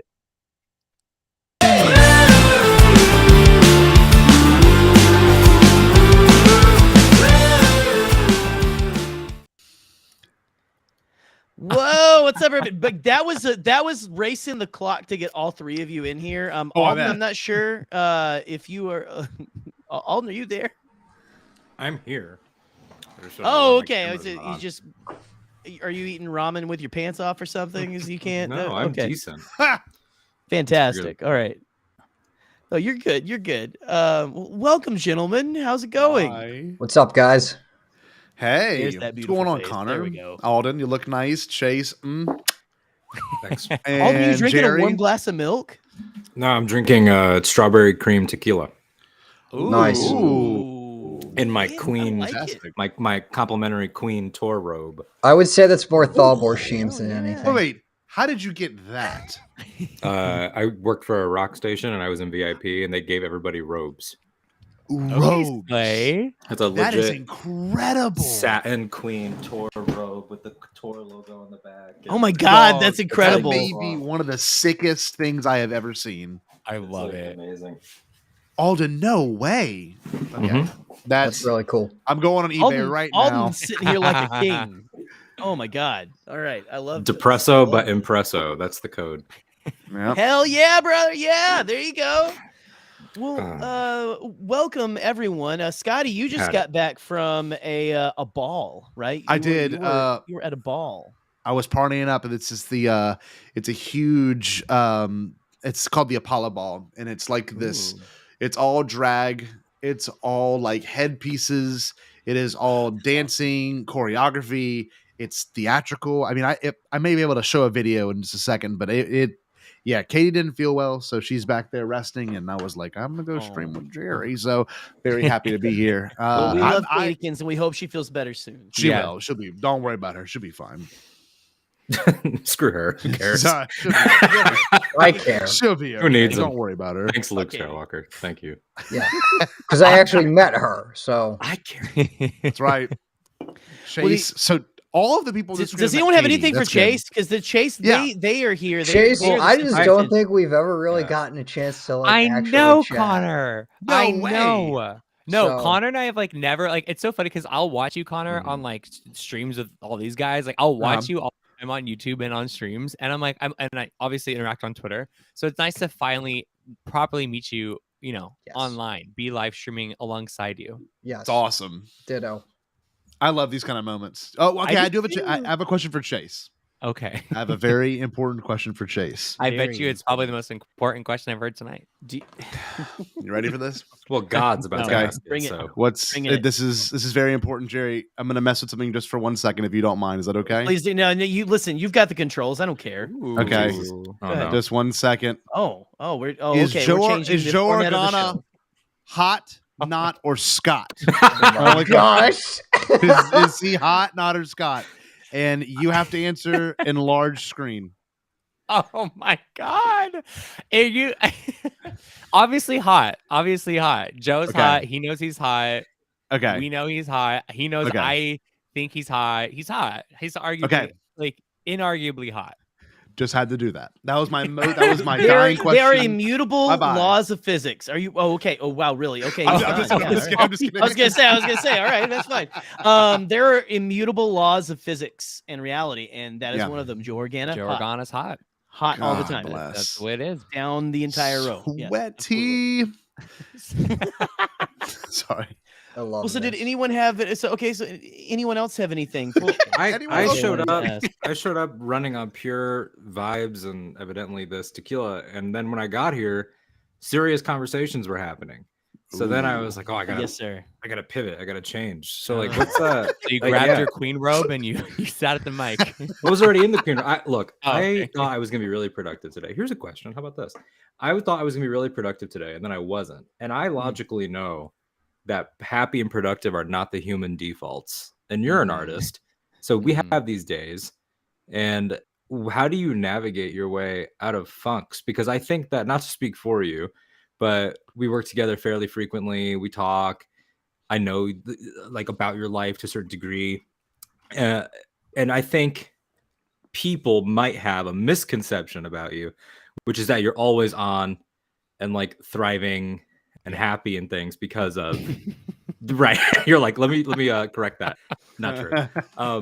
So how do you deal with, because I started to drink, I put on this robe, I watched Elvis, and I was just vibing. Nice.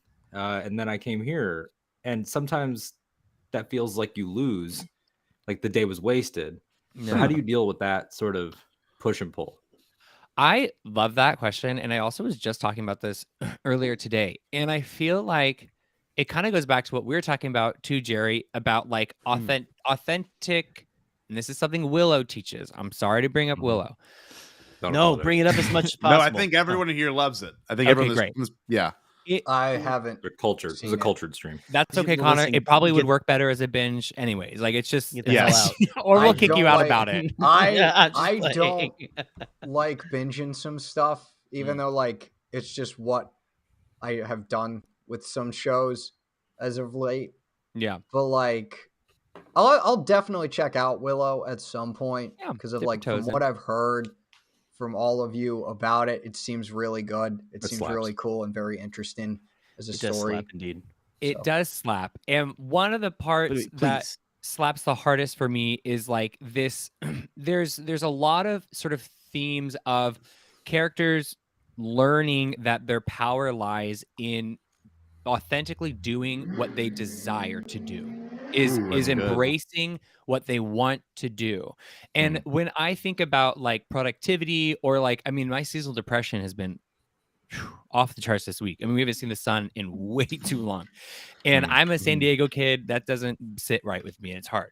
But I kind of like, well, what do I want to do today? And If it's nothing, then I sitting down and doing nothing. But doing what I want to do will always yield the best results, because it's that like divine, that like there's divinity in following through with what you want to do, like what your soul wants to do, not just like what you want to do. You know what I mean? There is a degree of self-discipline to it.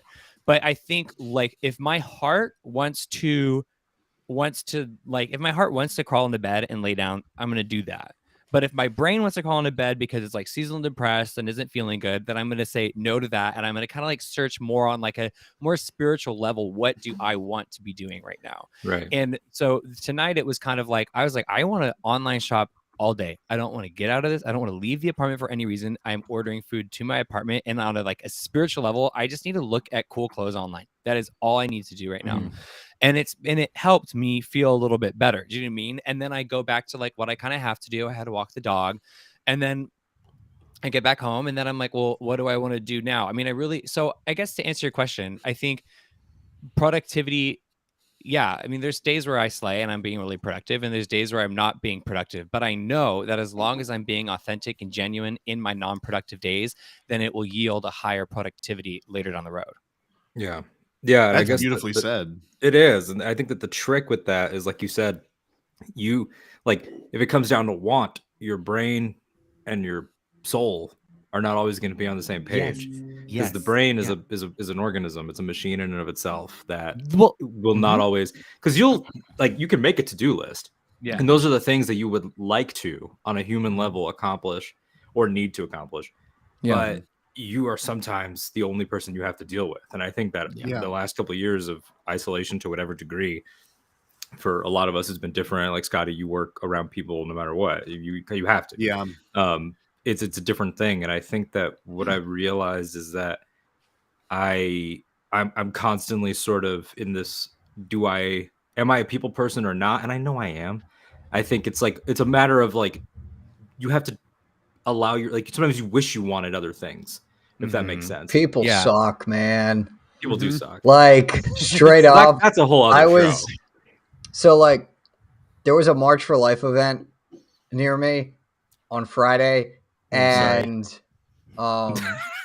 what was that? I mean, I enjoy life in general. Okay. Can I say something? Not that kind. Can I say something dark before you finish that? Just on the title of that.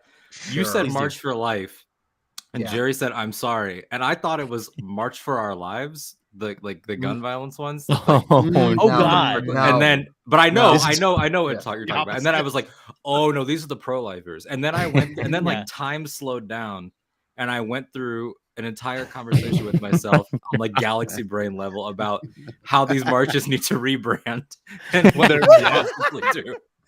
Anyway. What the fuck is in your tequila, friend?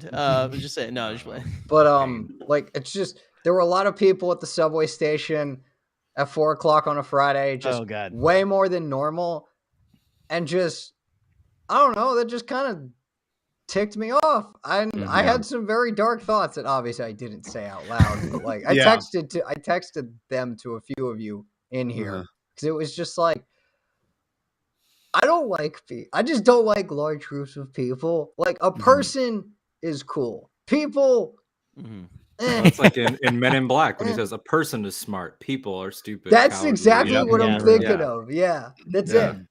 But it's like, it's who you sort of surround yourself with that's also really important. Oh yeah. They can feed into that. And you mentioned something earlier, Chase, about, as long as you know in your heart you're doing exactly what you want, that's a powerful feeling. I bring that up only because I'm on a big Joseph Campbell kick. For those that don't know, obviously the creator of the hero's journey. Yeah, you all know. That guy's pretty cool. But there's one line in this book that really speaks to me. I don't have it marked, but it's along the lines of follow your bliss. And when he describes following your bliss, that's following what you know you're doing right, and you should continue to do right. If it speaks to you, no matter what it is. And he in the book, he goes, some people never find their bliss. Like they just don't. And that's okay. But most importantly, when you do find it, just know that it is that. Like when we all know those people too. Y'all, it scares you. the hardest work of my job is that Sunday when I'm writing lesson plans. When I'm in front of kids, God. it's just effortless. I mean, Yeah.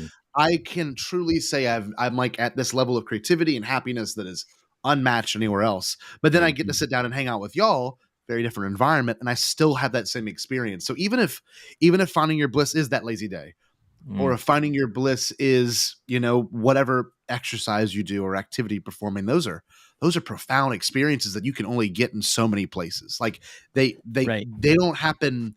They don't happen everywhere. They only happen when you're centered. And I think it's very important. And you have to be like mindful of that too. Exactly. Yeah, And there's a Alden said- mindfulness. Yeah. That's so important. I don't know if I have the book. I have the Star Wars Reflection Mindfulness book. I think, did Kelly Knox write that one? Amy Ratcliffe has the mindfulness one. Yes.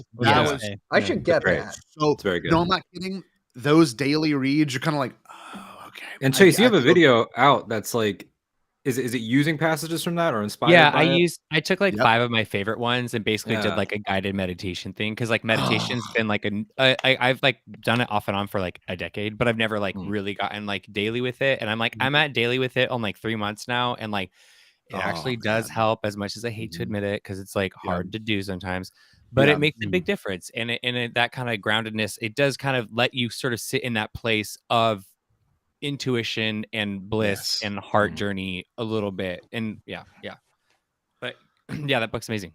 It's funny. You and like even within this, I could be read more. Well, I want to tell y'all this. Everyone knows this probably but Chase, but I don't like reading and I only listen to audiobooks. So to like actually read a book has been, I mean, I'm not joking. It sounds so silly, but I'm at like 3/4 of it left, and I have never been more proud of myself. Because you would read something for work, you would read something for school, whatever it is, and you have to read. That's it. what got me out of it.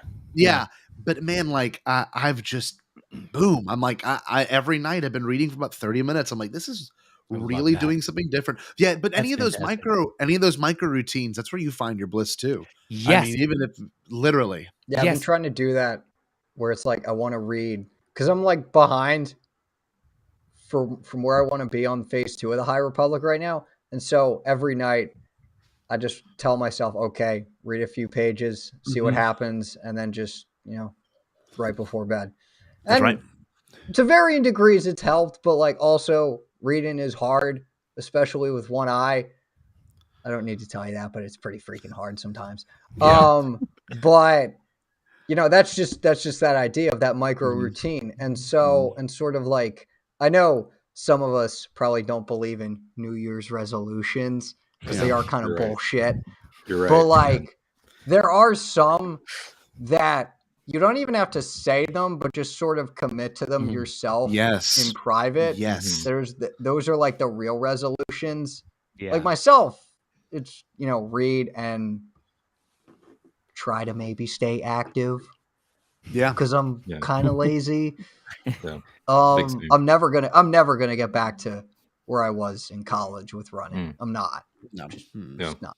But like just having some sort of resolution to like maybe get to 1/10 of that is good. Well, I think that's the power of like incremental goals, right? Is that sometimes people like Stephen King is a good person to look at for that, where I mean, it's still a ridiculously powerful rate when you put it in perspective, but Stephen King's got so many novels every year. The guy has an unprecedented output, and he's just aiming for 6 pages a day.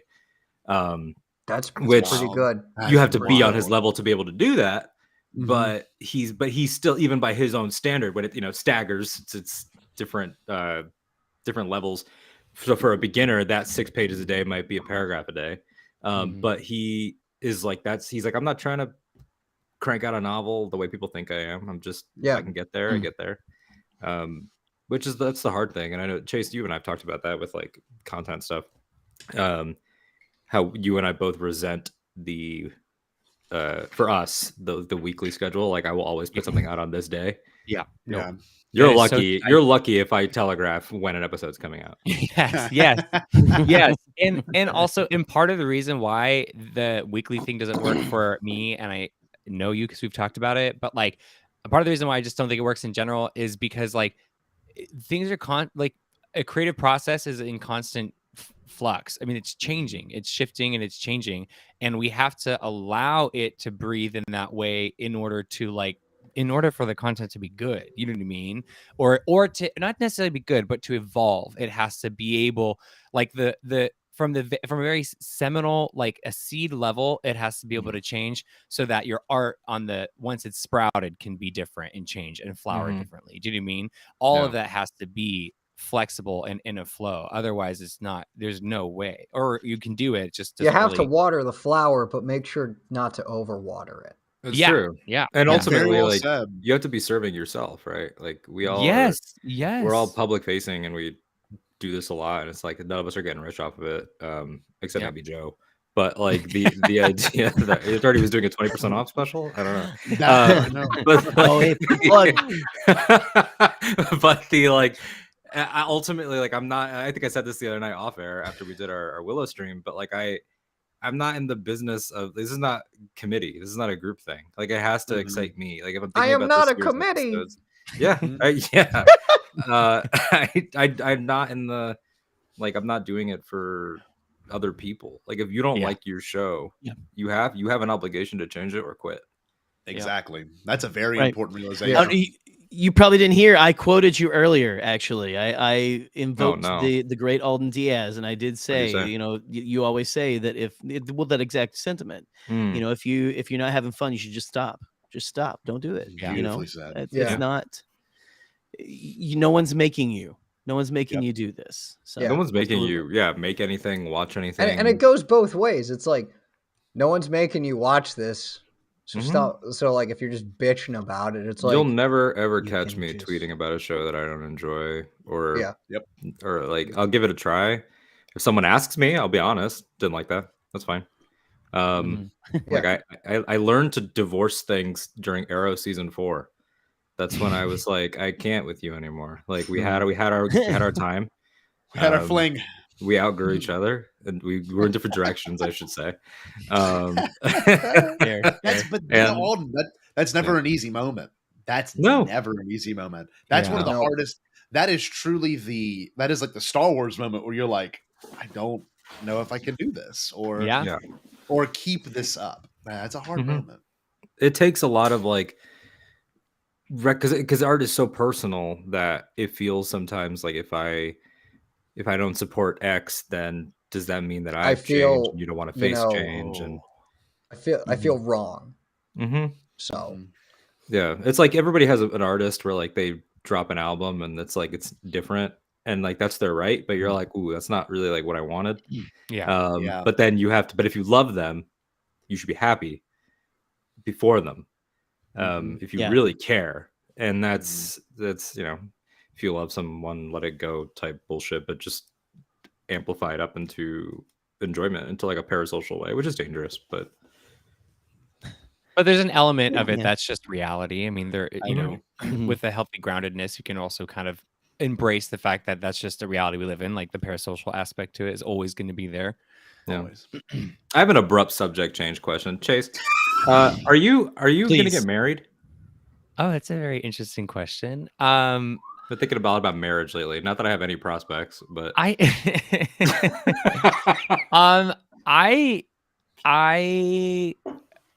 is the way I look at it. I just want to throw, whenever I do want to be in a monogamous, committed, like long-term relationship.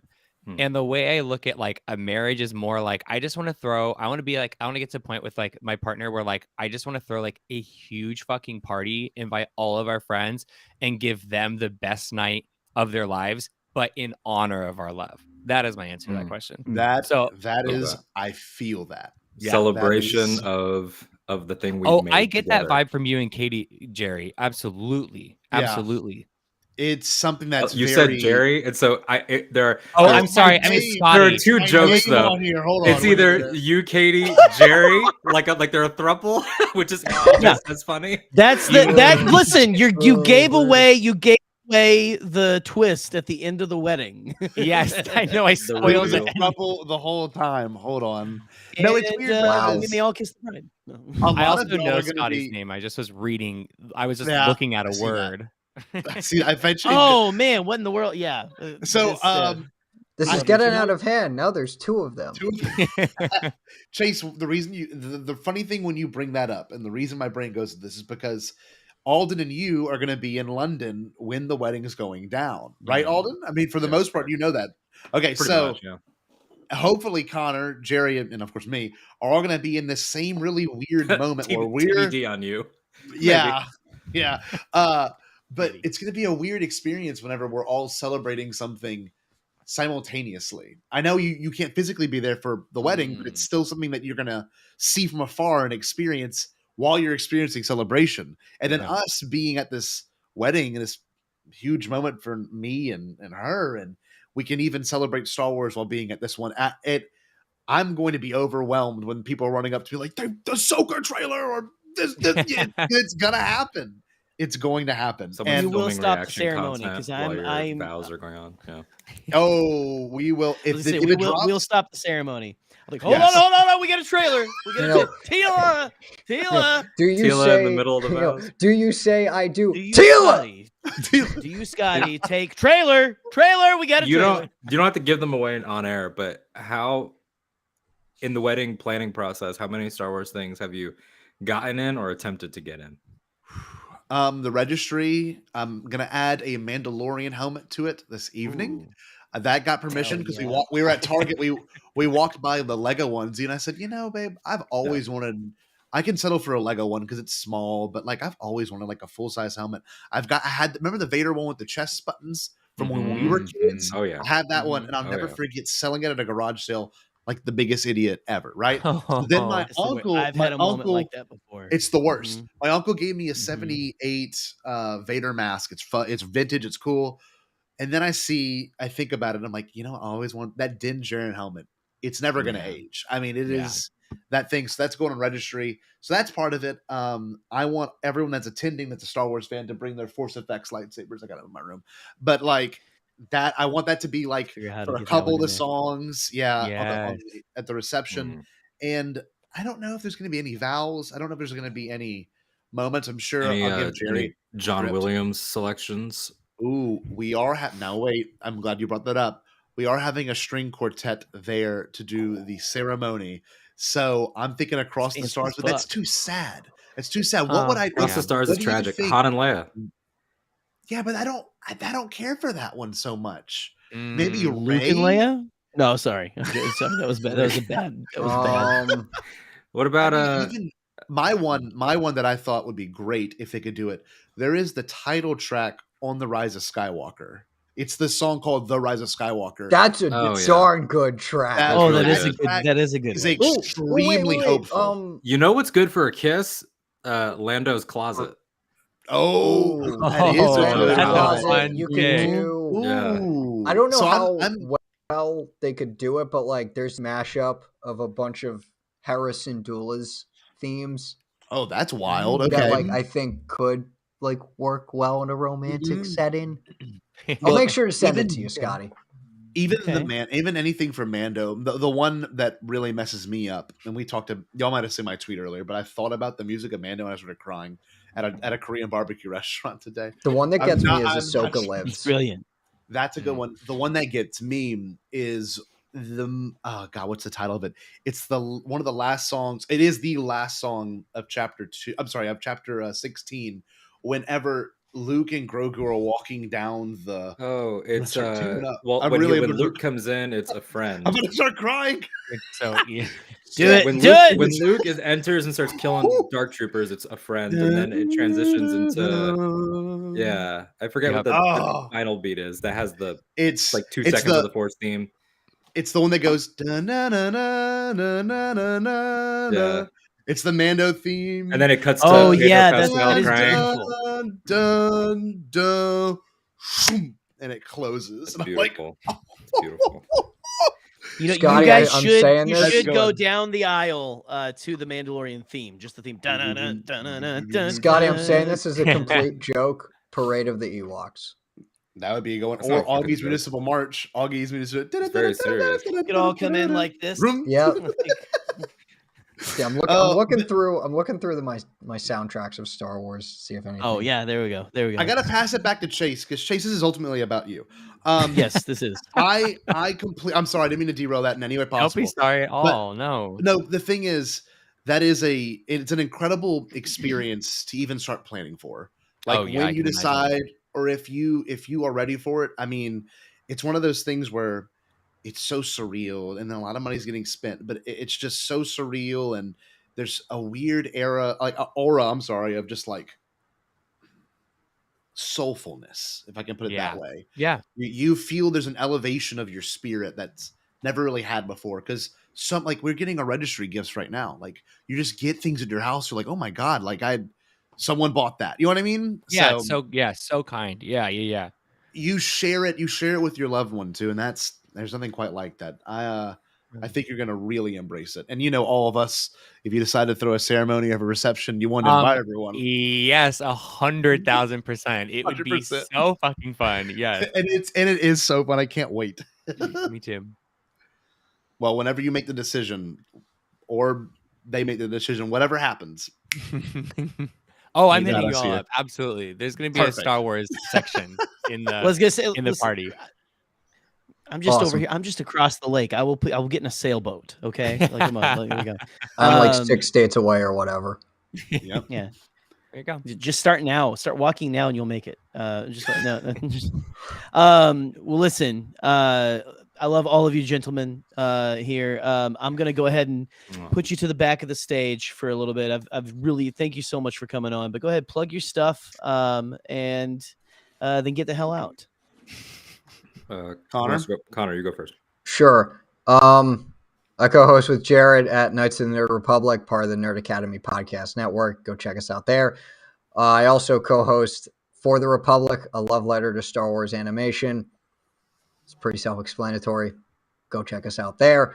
Question writer, as well as co-host for Star Wars in the Galaxy Epic Confrontations with Eli. It's really fun. I like writing questions. I like co-hosting. It's awesome. Go check out the latest 2 matches, one of which was filled with a ton of controversy, and the other, which will be coming out probably pretty soon, was really fun. sweditor.ig.com/fiction. I help create fan stories with a team. We have about over 10 published right now. I don't have any published yet. I have a few in development. One I can talk about. Well, you know it. It's coming out in March. It is set shortly. It's set sometime after the events of Fallen Order. Stars Cal Kestis, obviously. And I'll just give you the synopsis. A fateful encounter with a mysterious being leads Cal Kestis to discover secrets of the Force he once thought impossible. Ooh, I That is love some it. Sizzle right there. Sounds like the back of the book. Sizzle. Yes, well, It's thank a you, short. sir. It's short too. Like you can finish it in 10 minutes. Oh, okay. Like it's That means it'll take me like 80 minutes. It's like a but that is 6-page script. Same. I And never. Scotty will call me to read it to him because he doesn't read. Yeah, that's right. Oh God, that's an option. Fuck. Man. Okay, all right. I could have done this before. Yeah, God damn it. All right. Well, thank you so much for stopping by, Connor. We'll talk to you in a little bit, man. All right. Anytime. All right, Alden. Yeah. Plug your shit. Oh, follow me or don't. I don't care. All right, cool. That's the point I'm at right now. Actually, Joe Organa OnlyFans $9.99. Right now. Anyway, all right. Hey, listen. We'll Run, talk to don't you in a little walk. bit, sir. Feel free to hang out backstage in your nice silk robe. Thank you. So, you're welcome. All right, Scotty. Anything? One to last plug? thing, very quickly. Yeah, Bombad Cast, obviously. I mean, no, but in all seriousness, we've got Brian Barry on next Thursday to talk about. I'm so excited. Bobby Yeah, White I'm Gantz. so excited. So pumped for that. We got that in the works. Yeah. Obviously, we got some other Bobby fun White things Gantz card right planned. here. Bombad Gaming next Wednesday with Jared on Revenge of the Sith. Jared, Wow. it's gonna be I might start at 7 so we can play for a couple of hours, but it's gonna be fun. Might have to. PS2. And last but not least, hold on, I'm sitting it in the everyone check the chat. That's my registry for my wedding. I mean, if you're Janet, if you want to comment, it's right. I'm gonna go. Stay vomit. Love you, Chase. All right. Love All you right. too. Bye, Buddy. Scotty. Love you, buddy. See, that's what I love about bringing Scotty on is he can bring himself out, right? Okay, so Yes. Yes. Important. there we go. he put it in the there we go. He typed it Flip in of the and fingers, put it yeah. at the lower third. Here we go. Well, listen, I'm gonna give Eric another chance Yes, here real yes. quick to try to come in. But let's go ahead and welcome Eric back to the show.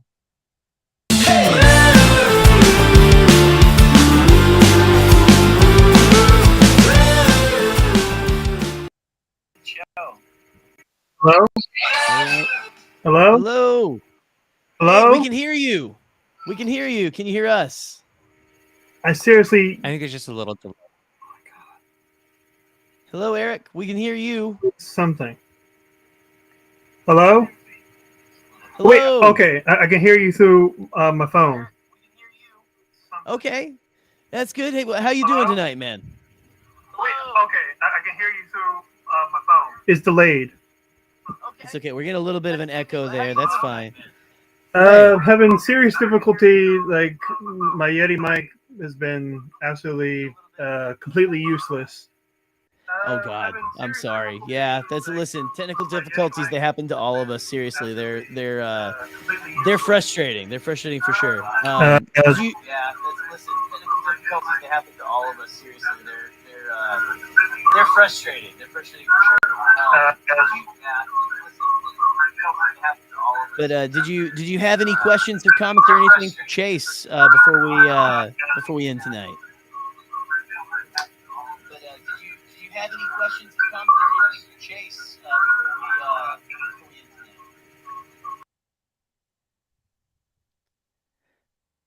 Oh no! Oh no! Your audio cut out again. I'm so sorry, Eric. Can you hear us?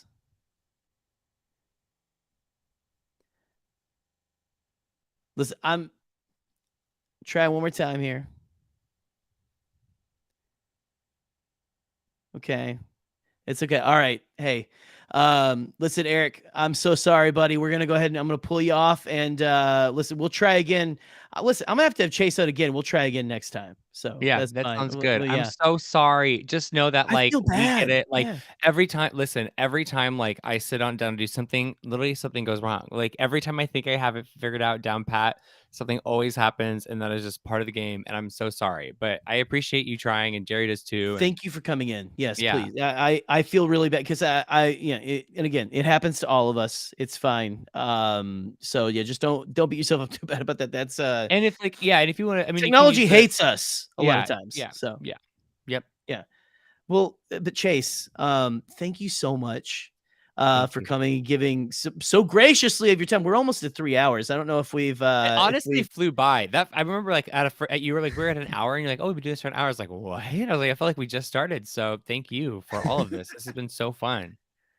Well, I mean, look, I just like we've been talking about all night. I just enjoy talking to my friends. I enjoy and I enjoy getting to know people that I haven't got to know yet. And so that's a reason why I like doing this show specifically. And it's all just me. This is the one, like, me and Scotty have Bombad Cast. Scotty's got Bombad Gaming. Then I've got this, which is why, again, it happens on a periodic schedule and everything. Again, go listen to the last 3 hours if you really want to hear this. I'm just going to rehash, but Chase, I don't know if you want to plug things again real quick for where the people can find you and follow you, because they need to do it right away.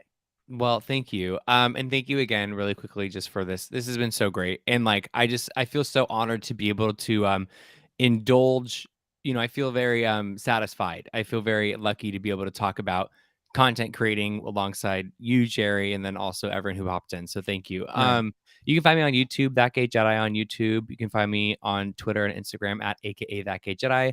You can also find me on the Pink Milk Podcast and Fear Queers. All right. Well, thank you so much. Again, go follow all of those things right now. Stop what you're doing, pause the stream, go away. But anyway, we're going away anyway. It's going to be fine. But thank you, Chase, again. Thank you. Thank you, everyone who came on, Eric and everyone involved. And until next time, I still don't know how to end the show.